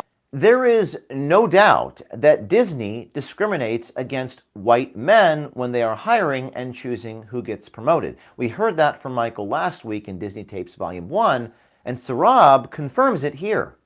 So maybe there's this juxtaposition between corporations, especially in entertainment, that say, we want diversity and all of these things, but then in reality, It's a number, I've done the reports for diversity inclusion. They make us do it every year, saying, okay, look at the shows, tell us the diverse cast of who members are in there. So you've seen the number count go up. I'm like, yes, it's gone up, but I feel like that's like a forced metric. Okay, so Mike, can you kind of decipher, or one of you guys, what he's saying here? I mean, I have an idea, but I'm not sure if I'm on the right path. I mean, What's clearly the he's idea? going through the diversity, because we know that they're talking about the diversity charts. And so basically what he's confirming is what we've said for all along, and that is that they actually try to show these numbers, and these probably, He's in Is what charge of the Excel where they track this crap. he says it's gone up, but I feel like it's like a post metric. What does that mean? Meaning that it's like baseball, like he's keeping track of the score after the fact, like for historical purposes. Okay. Not literally saying here's what's got to be happening, and then he goes out and makes it happen. Okay. Yeah, So- so it's an assessment afterwards. So I he's trying to say they don't have guidelines. They're just kind of like doing after action observances of things. Gotcha. Which Okay, so would dodge, if that were true, and I would be surprised if it was 100% true, that would technically avoid the quota issue, legally speaking. If you're just saying, we're just doing a survey every year of what our demographics are, it's not a guidebook for what we're going to be hiring by. Right. Gotcha. Okay. Yeah, it's a little different than what I thought he was saying. I thought he was saying, like, he was getting at that it wasn't all. I was basically saying what I thought he was saying is they need to do more.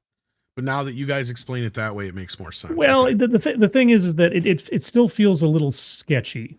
It feels like, because, you know, which came first, the chicken or the egg? If I do a survey of my demographics in my company and I see, oh, we've got 30% of this and 20% of that and so on, that's not being used as a guidebook for where you want to go in the future and then measuring again after the fact. There's still stuff going on in between those two times, even if he's trying to say it otherwise. I'm not sure. That's kind of where I think I got confused, and I think I'm belaboring the point at this point. Yeah, there's also a slight glass ceiling for that. I feel like it's not. There's a glass ceiling. It's not quite like been breached yet. You're not going to see a CFO really I guess, for lack of a word, non-white, non-Jewish. What's included in the diversity, like, columns? Like, so they'll say, like, is the cast diverse? They have, like, a lead cast member who's, like, of color. Do they have, like, a cameraman? Or do they have, like, a director who's of color? So that way we're good. That I can say. Like, I've seen a lot of directors, people who are of color, getting opportunities. And as a writer, people of color. Yeah. What? Michael, the senior vice president, also acknowledged Disney's diversity spreadsheets in last week's report. Does every department have diversity spreadsheets? I'm seeing a pattern here. And that is from Disney's hiring practices. Not a week goes by without a news... Okay, so yeah, then he goes into an ad here. So did you guys have any comments on that until we get into Yeah, the he's next part? completely wrong about one thing, because I'm going to share my screen. Don't lose yours. I'm just going to add mine. Sure. Let me see if I can find it here. Window. All right. Cool. Mm-hmm. He's wrong about this. I think one of the guys on the panel was. See, that was what I was going to ask before So you guys. Carlos Gomez is the executive vice president, corporate finance and treasurer. He's obviously Hispanic, although Hispanic is white, but I doubt he's Jewish. And just as a matter of fact, Horacio Gutierrez is chief legal counsel. I know No that. way, that's not a Jewish name. Yeah, nor is Johnston really. Yeah, is he's not Jewish, right? And then Hugh Johnston. I don't know if he's Jewish or not. I know he's white, but I don't know if he's Jewish. He's got a hell of a name, though. That's all I know. Hugh Johnston. I mean, that's not a classically Jewish name, although he might be. I don't know. I guess I could look him up. Yeah, but my point is that this I think this guy is the guy. Like, if he's talking about chief financial officer, he's talking about this guy right here. He's like, I can't become CFO unless I'm a white Jewish guy. Now I can look up to see if Hugh Johnston is a Jewish guy. You said it. And if is the guy white. I mean, he's white, but I don't know if he's Jewish. I know. It's your slip there. It was just funny. Yeah, that's what I was talking about earlier, is that you need to bring receipts to an accusation like that. And fortunately, the C-suite is the most high-profile element of any particular company. And there's not a whole lot there to say. Again, you can't see someone's religion on their face. No. But even if there's two criteria, white and Jewish, it doesn't match. So I'm not quite sure what to make of these unreliable narrators. And I'm glad you brought it up, Mike, because I was going to ask that, and it also kind of answers my question and also kind of opens the door to other questions. Because I was thinking the way this guy's talking about it, he sounds more like one of the individuals, and I'm not trying to like say he is, but let's just say this is kind of the way it's coming off to me, is he's just more pissy because he knows he's never going to get to that point. Most likely just because he's not very great at whatever it is he's doing, or there's no real place for him to go beyond that. And he's just blaming it on everybody and anybody he can. Or he literally believes that all those Hispanic people are white. Yeah, it's entirely possible that maybe they all look the same. They all look the same to him. Yeah, it's entirely possible that he's just, he doesn't want to take responsibility for his own falterings or failures, and it's easier to be the victim than it is to take, ownership of your own capacity. I want to say something. People think that with all this diversity, that there can't be victims amongst victims. Meaning they have that whole victim mentality and all this, it to begin with over there. But that doesn't mean there couldn't be subgroups of victims within the victims. If you understand what I'm trying to say. like within Midnight Edge After Dark, I'm a victim of all Snyder talk. They are the Mexican Iron Man of Disney for sure. Do you still have that up, Mike? Can you bring that back up again? Not just out of curiosity, because I wanted to see something. Because I don't know if this is the group that Michael was talking about in the last video or not. But I did notice something that he was correct on. I did not see anybody in that group that was black. Oh no, you have to go up to the top of the list. The chief diversity officer, several other people. That's the only there. person. No. There are others. There are others. Is there? Okay, I wanted to see. Is Hugh Johnston report to the office? Hugh Johnston report to the office. That's a fake fucking name. Well, the reality is real. I'll find. Yeah, I'll you find just you had it one. up. I'm sorry, Mike. I didn't mean to. Oh, there you go. There we go. Okay, so. Here, let me right. let me change the way. This is how it actually looks on their website. Hold on, Okay, so we got senior vice president there. Okay, so we have a black woman. Okay. Tanisha Gramonte is chief diversity officer, which means, of course guess what? she is. Fucking nothing, because she doesn't have any real budget. She just has programs. So then we see Sonia Coleman down there. What does she do? Chief Human Resources Officer. Of course. Another useless job. She doesn't run shit. She just administers Runs shit. interference for the fucking company. Right. Asada okay. Yaz is a chief branding officer. I'm not sure what the fuck that means, but yeah. Keep going down. Yeah, Gomez. Carlos Gomez, although many would argue that Hispanics are just another version of whites, because racially that's true. Except Mexican Iron Man doesn't accept that he's a white guy, because Jolene looks like she might be Colombian or something like that. What is she? Jolene Negre is. I was going by the name. Yeah. She's at a law firm. General counsel. Okay, so she's a lawyer. All right. Speaks Spanish. Of course she does. Another Hispanic cracker. Sorry. Oh, what'd you do there? Oh shit. Damn it. Another Hispanic cracker. Hit the X at the top there. There you go. Okay, keep going. A lot of white.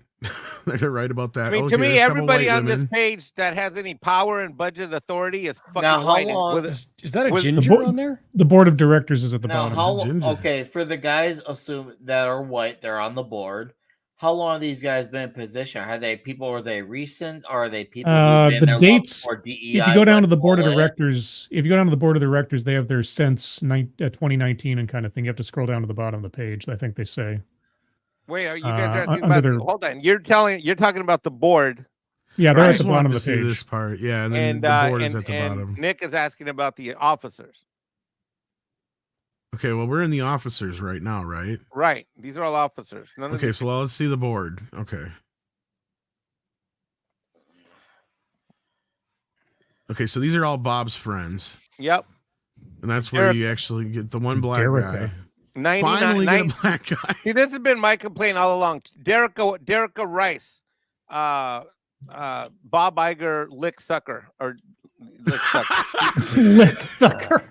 I love how he just accidentally made that cleaner. Get it? So it's 19. Calvin McDonald, Super Cracker, 2021. Maria Leno Logomasino. Oh, this Peltz hates this bitch. 2015. Bob Iger, 2012. Oh, get the fuck out of here. Jeremy DeRoque, 24. Carolyn Everson, 22. Michael Froman, 2018. James Gorman, 24. Amy Chang, 21. Sarah Katz, 2018. Mary Barr, 2017. Gee, anybody notice any fucking trends here? And Mark, let's go to Mark. When did Mark get here? 2016. No, 23. What are you talking about? 16. Oh, no, he was chosen as the chairman of the board in 23. He's not even been there. He's barely he was on the board, but he was chosen chairman of the board in 2023. Yeah, that's a guy from Nike. Basically, all of these people right here are your Bob Iger ass boot licking, sucking. Those are the real acolytes right penal there. Yeah. Sucking, boot licking, the traitorous whores that have ruined Walt's legacy right here. It's these 4 A12. So when all you guys get excited about KK and Filoni and blah, blah, blah, blah, blah, blah, blah, blah, blah, blah, blah, these are the 12 ass motherfuckers that are really fucking shit up because they're including Bob. I see a lot of diversity sans one group, and that is black men. I want to know how white girls hijack. How does it that white girls fucking hijack everything in the world? Because that's what they do. When the fuck did white girls say, "Oh, you know what, Mikey? We want some diversity too, so we're gonna call ourselves diversity, even though the brown people and the black people." So white girls like, we're gonna count ourselves as diversity. You know what? Fuck you, white girls. You get everything anyway. Mikey, how many white girls have talked you into so much shit? Okay, you know what? Maybe there's some projection going on. Okay, maybe this is an intervention moment. How would men commit violence against each other in the first place if not for pretty women? Yeah, Okay, you know Helen what? of What would Troy. our motivation be? Maybe Oh my god, somebody like on this Mikey, panel you has- are so adorable. I would love it if you took me out for the weekend on a boat and like it would be such a surprise for you. Okay, you know what? Why don't you just take my wallet with all the credit cards? Exactly. That's how. Not only that, they get power after that. That's the thing. They know their way to power. Don't let a white woman fool you. They are the most All right. I'm making the show about me cunning and my bad of all decisions. creatures on earth. Okay, Oh, like yes. This is not a show about me and my Yes. bad life choices. This is about and that is as eloquent of way as I can put it, because I love women. I do. So yeah, it's not that I don't. That's how they get to us, because we do love them. So what An else we got here? intervention. Let's see. You need an intervention, that's for sure. So let's keep rolling here. I think there's a little bit more to this that's interesting. Now, let's but, look at the lengths that Disney will go to push a woke, diverse agenda into kids' programming, young kids, and also hear firsthand why they would do such a thing. According to Disney Copyright Dave, claim. it's a good idea to get younger kids introduced At least it and was under 8 educated seconds, I think. on the ways of LGBTQ. What about like the LGBTQ? I want to see them do it more in like the kids shows. I agree. Yeah. Are you asking me on a date? Your pulse and heartbeat have quickened. No, it's the way the world is. You can't like pretend it doesn't exist. Okay, so like this part we did see in the earlier bit, they teased it. I will agree, she did lead him into the question, but do you guys really think, I mean, I know we kind of covered this already. Do you really think though that he's being dishonest here? Because I mean, it's clear as fucking day. I don't think he's being dishonest, No. whether he's trying to get with the lady Yeah. or not. I really don't think so. Walk-in question or not, it's. I mean, have we not taken a notice of what we have seen the last few years? And we're talking to someone who works at the company. I mean, it's not like we're gonna get someone who's gonna be a part of O'Keefe's group who's actually going to somehow get a job there and actually work on one of these properties. Now, if that happened, that would be very impressive. Someone could get that far on the inside.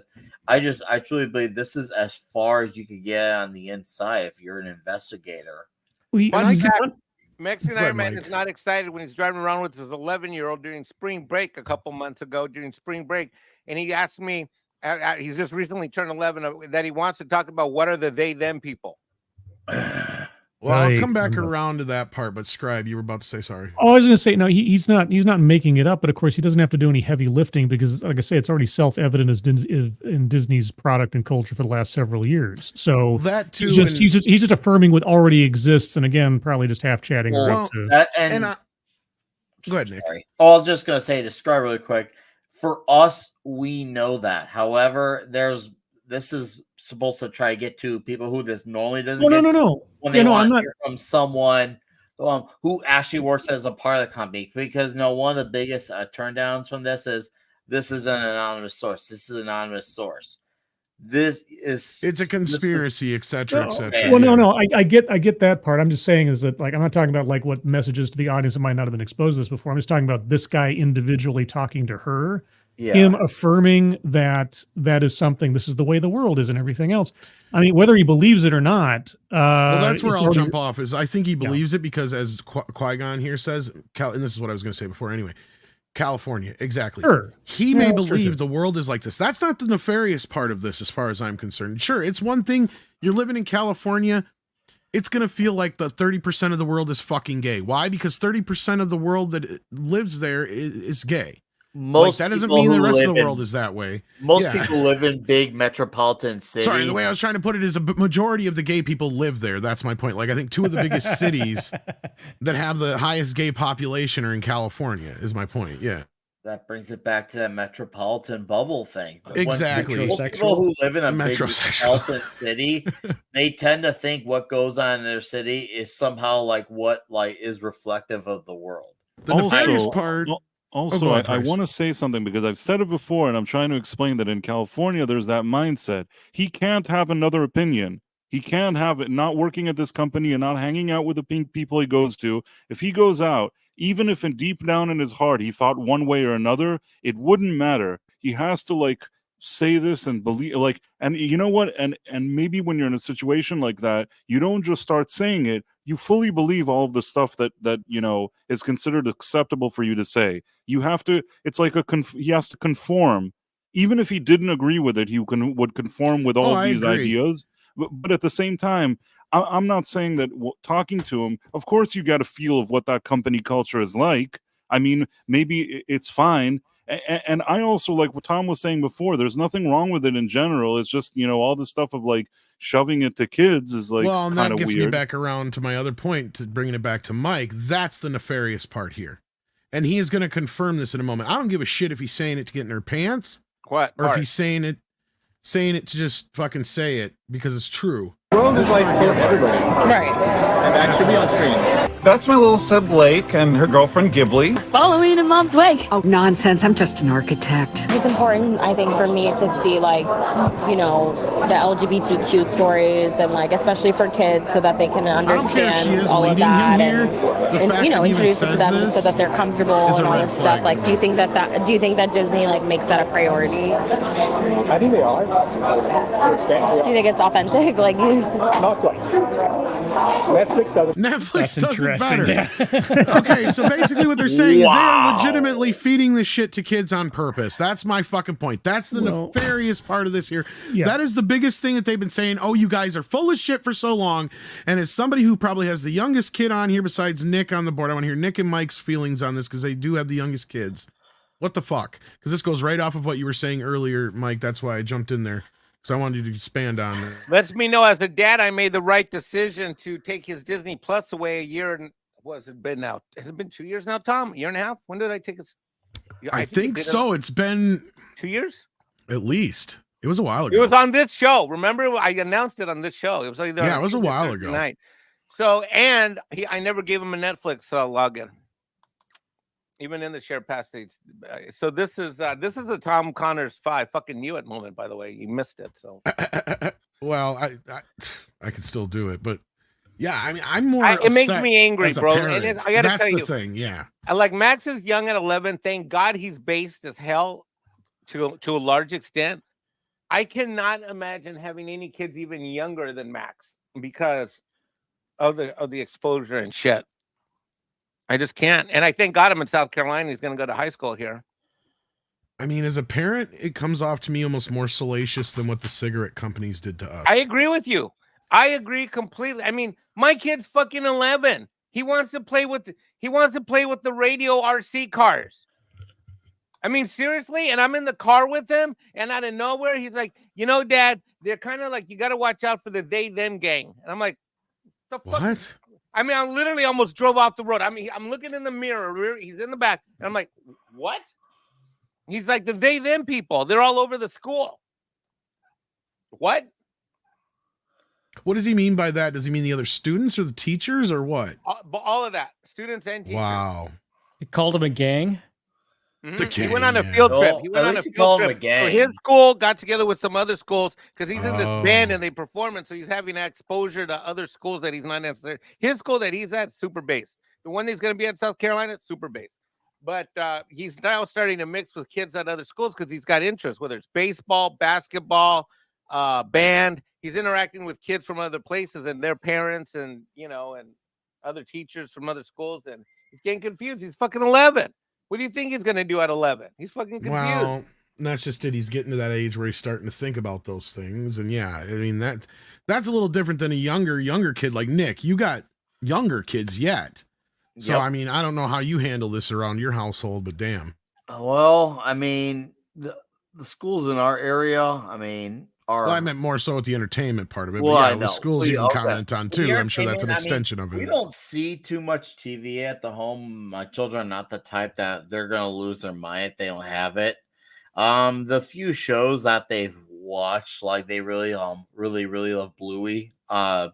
They love Bluey, and I do too as well. I've watched it with them plenty of times. So in other words, you monitor what your kids are watching, basically. Yeah, of course, of course. So do they get a lot of influences from school or anything like that? I know you wanted to comment on that too. Sorry. No. Yeah, I mean, my Of course, I oldest. got to imagine the area where you're at is not much far No, removed it's from where really I'm not. at here. No, knock on wood that it stays because I always have this, in the back of my mind that if anything gets, corrupted or I get suspicions of things, be ready to make some changes. And, and that's something I've told my girlfriend too, like, hey, if we start to suspect anything weird, we have to, make some hard decisions. But as of now, and we have transparency with, like, a lot of our parents, even the staff and everything. Everything's good on that front as of now. Speaking, once again, hope that stays. But yeah, I know what they watch. They don't watch much TV a week. They're the type of kids that they actually like going outside. They like drawing. They like reading. They like working on crafts. They like swimming. And then when it comes like cartoons or you're like using like the Nintendo DS, that stuff for like the last hour and a half of the day.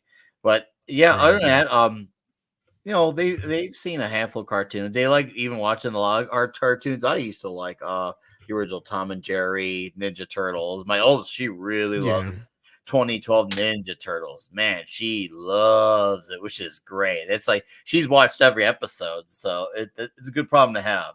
And as far as movies, I always look into the movies first. I do my homework on it. And yeah, we're in good hands with that stuff. And I know we don't talk about politics. We don't put on the news here.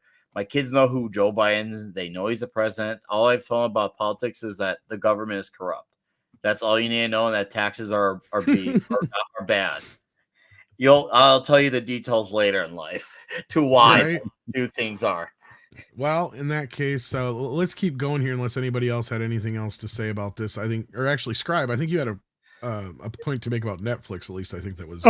Pertinent. Yeah, I was going to say Netflix does it better in the sense that Netflix can be far more explicit and out there with its LGBTQ plus two spirit, whatever the heck else is going on, content, because they're not constrained by being a family friendly producer of content, so they can put out effectively R-rated material or more, PG-13 stuff than Disney could get away with.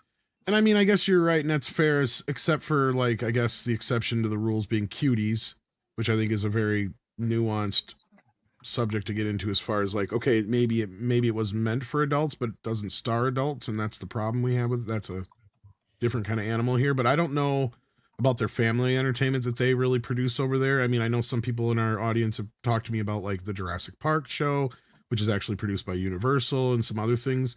So I don't know if they shove any of this stuff into their children's entertainment, because my kid's old now. So yeah, that would be my next question, I guess.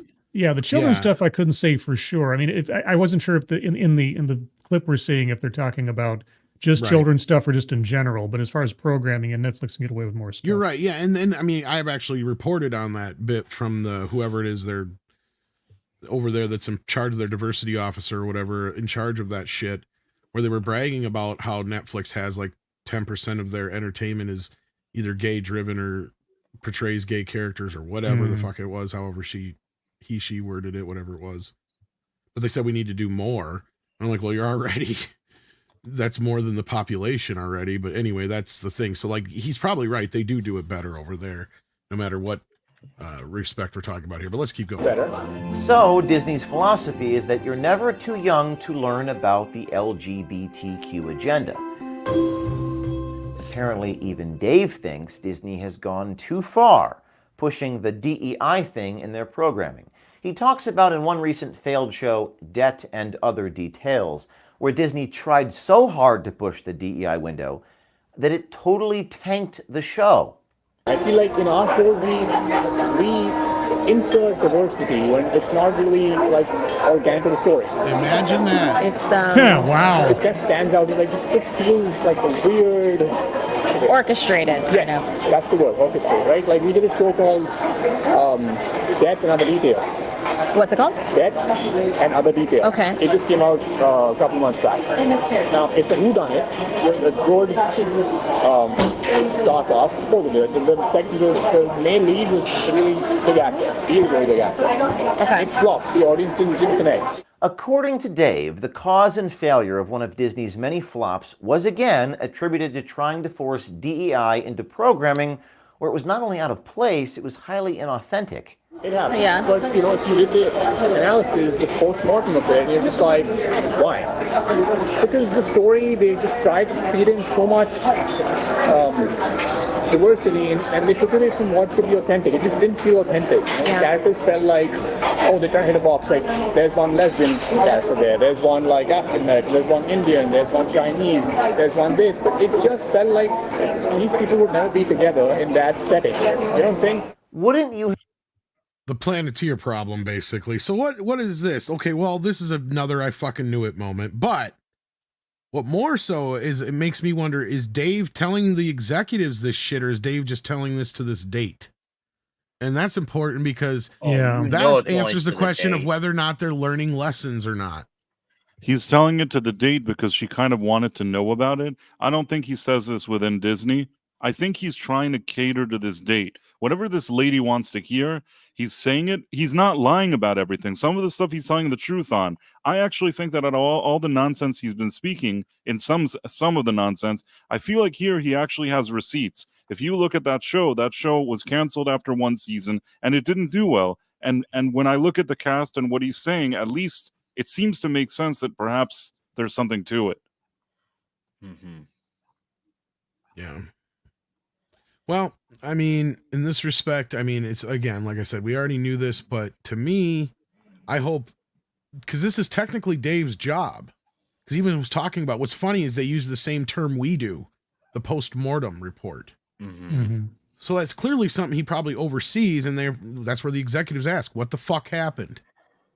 So he's got the guy, as far as I know, regardless of what they want to hear, that's not his fucking job. His job is to just tell him what the numbers are telling him, right? I would say, right, Mike? I mean, unless I'm wrong. 100%. Because that's kind of what you do in other respects as far as like, you know. Yeah, so if he's telling this to the guys up above and they're ignoring it, well, that's one thing. But if he's not telling them and he's keeping this shit to himself and he's telling them other Fugazi bullshit of why the show didn't do well, then he's not doing his job correctly, and that's a problem. But again, it kind of answers the question of, is there cognitive dissonance going on here? Or are these guys fully unaware? Are they learning the wrong lessons? We say this all the time. We joke about it. But what strikes me about this is that, no, we have somebody in the industry right there telling you they flat out know why this show fucking failed. The exact reasons why we're telling you these shows are failing. And they don't give a fuck. Yeah, but isn't his job to enforce the narrative, even if it seems like it's failing? Because to do otherwise would to blacklist yourself. I That's mean, my question. He wants to keep his job. Really, he's not allowed to say the. Yeah, his job isn't to tell you what's wrong with the product. His job is to enforce the narrative and enforce the philosophy. He can say this stuff, off script, so to speak, in a private conversation, what he really thinks. But his job isn't to tell him what he really thinks. His job is to just nod, smile, and find a way to make it work. That may be to be certain people, right? And I'm not going to deny that, but I got to guarantee you, at least when you get to the upper parts of the board where they don't want to hear no bullshit, they want to hear the fucking truth. Do they though? I mean, no, sure nobody like wants to hear days. the truth. Nobody wants to hear the truth. That doesn't mean they're not going to deny it. That doesn't mean that they're not going to try and spin it. But So let me tell you what, if you're somebody who's signing the checks, you want to know the fucking truth about every goddamn thing going on in your fucking company, in and out. Okay. This guy's not getting promoted, right? I mean, he's yeah. Do you think Bob Iger's going to appreciate the truth that he's corrupt from this guy? Yeah, that's what right. That part I'm not talking about. Oh, okay. I'm talking about this report that flat out says the reason this show fucking failed, too much fucking unorganic diversity. There is a dance to be had that I guess this guy doesn't know how to finesse quite well enough, where and you both know but you still gotta go with the message, right? If that makes sense. The thing is, in networks and stuff like that, if there's a failure, they like to pin it on somebody. They would rather say that the star of it, they thought this star would deliver, and he didn't deliver, whoever the big name actor was, Mandy Patinkin or something like that. But even still, to do that, Price, and I know what you're saying, they still have to know what the problem was to be able to pin it on somebody else to be able to fucking do that. They'll say It's not that like the they actually audience believe didn't it. connect with him, and he's not as big as a Exactly. draw as they thought Right. that he would be. Somebody will take the fall. I don't disagree with you, but the point is you get to a point going up the ladder where somebody still knows the truth and they're like, all right, well, we can't let that get out. We'll blame it on Mandy Patinkin. You know, like that's what they got to do. You know, at some point, somebody's going to have to decide who the sacrificial lamb is. Cause like you just said, not everybody else can be to fucking blame. They got to pick one fucking person usually to put that blame onto. This That's is usually what how I these think. things go out. The higher ups are always there blaming a bunch of other people, and then they stay in their position a lot of times. And then the people that they consider quote unquote responsible, they suddenly don't get another opportunity. Like Leslie Headland may not get another Star Wars show, but Kathleen Kennedy sure as shit is going to sit there and say, well, you know, I did all this. It was very diverse, but maybe they didn't connect with Leslie's ideas. I get where you're coming from, and certain people might believe that way, but I don't know, unless I'm wrong, Mike, or anybody else who knows anything about the upper echelon of this kind of thing, you don't stay in power that long without knowing shit. Yep. You can still lie through your fucking teeth. Yeah. And know how to spin it. But that's my point is like that my question was, and an answer to my question now is there as much cognitive dissonance as I thought there was? No.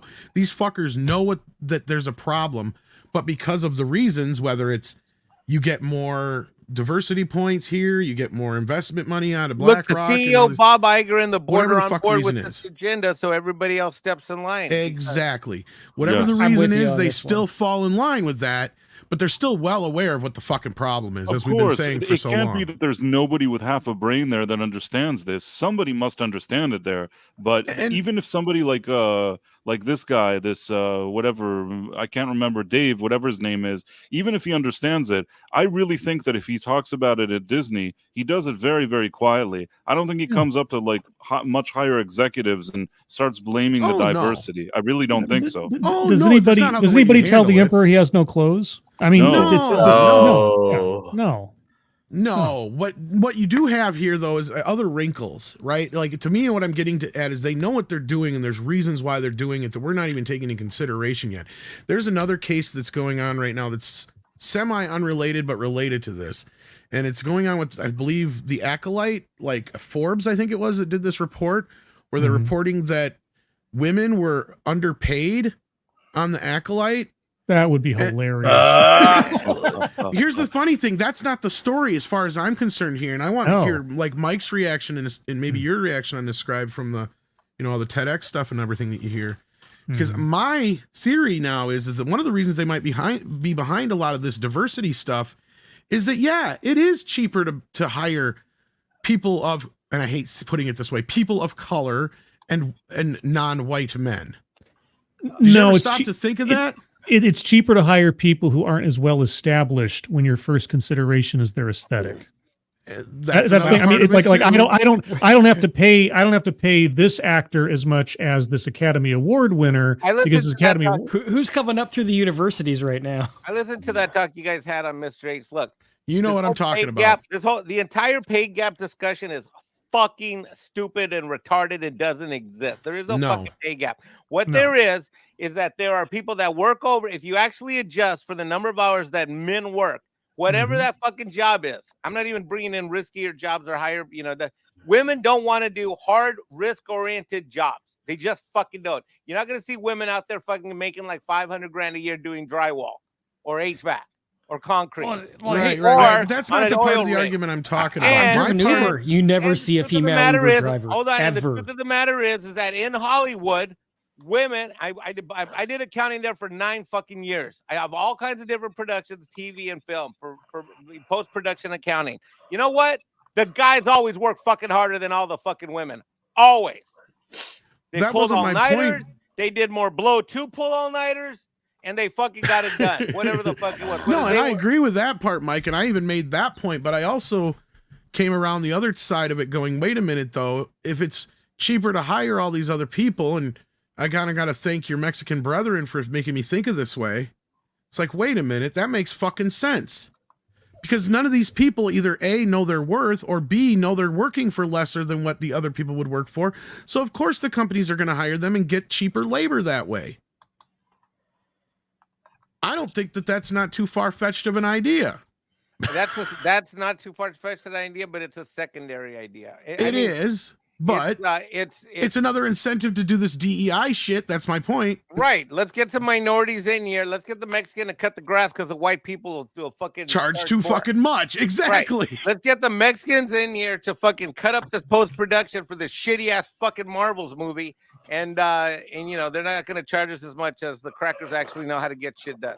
I'm just saying that's another, whether it's a side effect or it's another benefit of this DEI stuff. I agree with you it's an angle we never even thought of before in my perspective. No, you thought of it this afternoon, Mr. H. Until this afternoon, and that was my point. But anyway, I think my point was made on that. Let's keep moving along. But I agree with you on the other pay disparity. There's no such fucking thing. And then the other side of it is you get what you negotiate for, like Robert Meyer Burnett says. And the dumbest thing I ever hear is when some fucking, you know, actress comes out and says, that's bullshit that the lead actor got paid more than me. It's like, well, fucking Spider-Man's the star. What the fuck?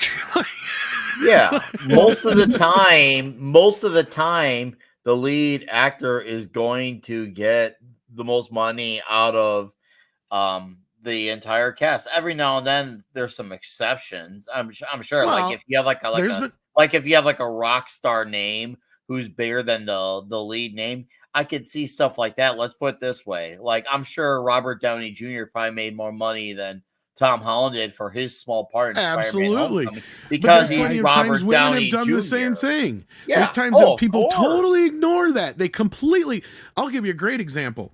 Addams Family movies, the two of that they did. Angelica Houston got billing over top of, and probably got paid a hell of a lot more than Raul Julia did. Mm-hmm. I got she was a story. a much bigger star than him. Yeah, go ahead. This is like 3 or 4 years ago. I was working Uber, right? And I was working in a part of town, and we all had this part of the town near all the restaurants where we'd park. All the Uber drivers would just park because we were doing food delivery, right? And while we were waiting for orders, we always kind of get out of our cars and talk and meet each other, made friends with each other. And Uber, they kept lowering how much they were paying us, right? And we started talking about that. And we're like, this kind of sucks. And then we're like, well, with Uber, we're not actually employees, right? So we're allowed to not take the offers that Uber sends us. And we started saying we didn't unionize. I'm not a big fan of unions personally. So we didn't actually do that. But we kind of just talked to each other and said, you know, we can demand more. We can ask for more for this job. And we stopped taking the offers that didn't pay as much as we collectively decided that we wanted. And then Uber started paying us more because they couldn't find anybody to take the orders. Right. And they got desperate and they raised the pay. Yep. Well, that's the thing. And that's kind of how this system works. But anyway, let's keep rolling with this because we're kind of running overtime here. And I know Mikey's probably got shit he's got to do some of you guys. 9 o'clock out here on the East Coast. I'd like to be a fly on the wall in that meeting, just watching the guy with the DEI checklist. Chinese check. Africa. Yeah. Okay, it doesn't feel authentic. We got all that. And I think, so I know there's another bit here a little bit later on.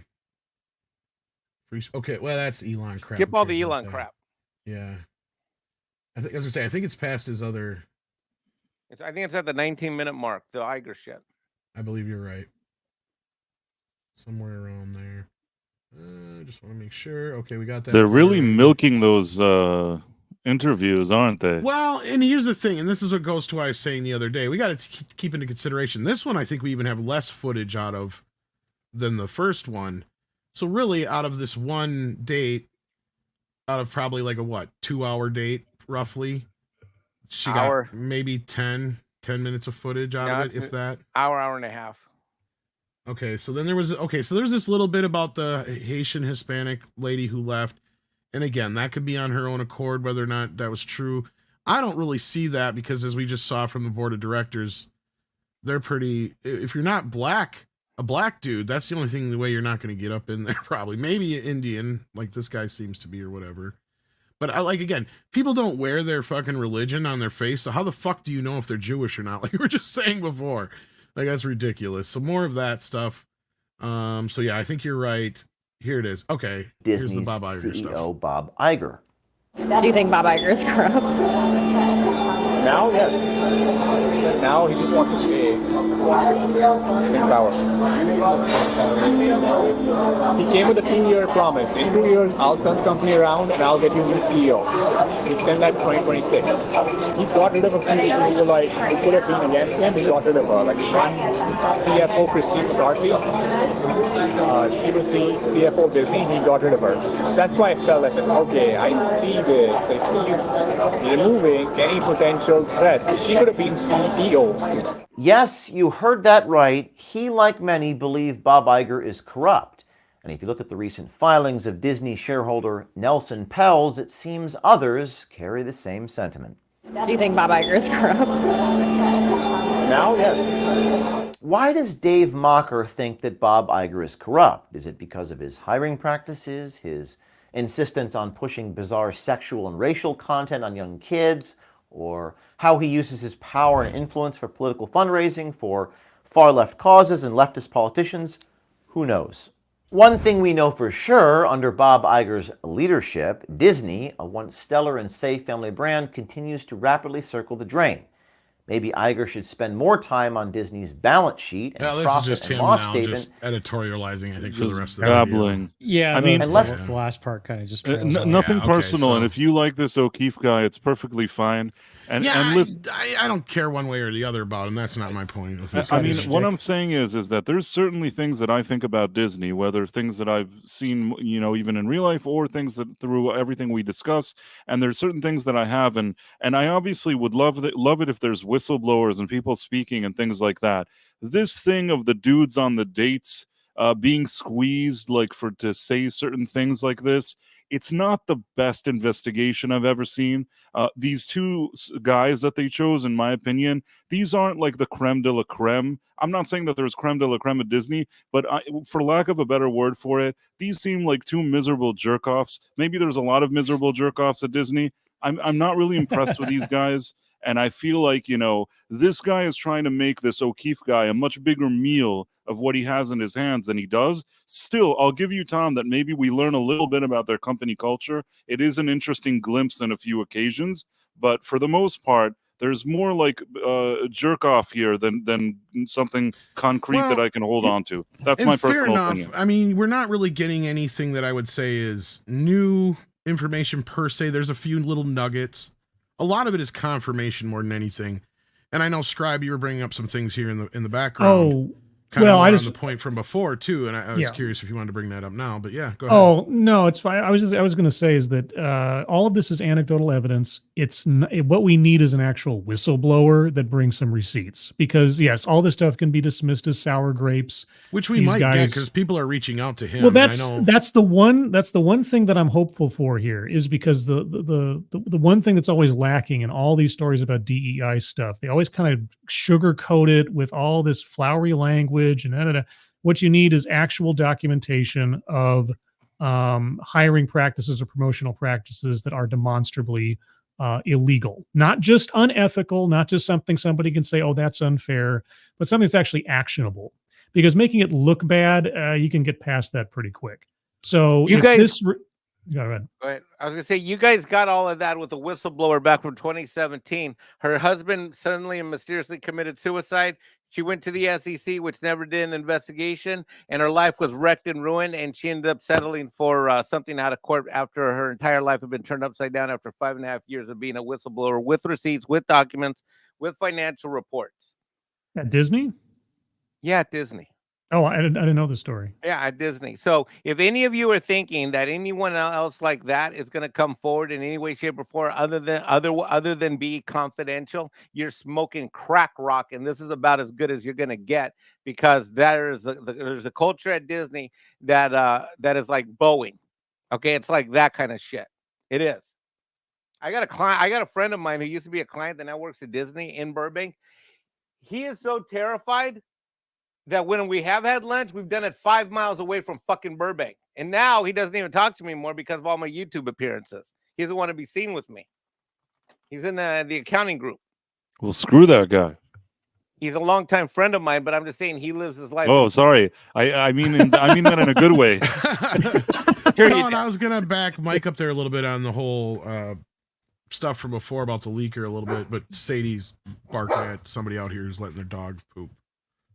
I'm just saying, like you. I don't know what you guys expect you're gonna get from Disney, but it ain't gonna be what you want. No, it's not an expectation. It's a desire. I mean, I'd like to see something like that. But all I was saying is that this O'Keefe stuff, while it's flash splash journalism, it ultimately isn't going to move the needle for anything. Not really.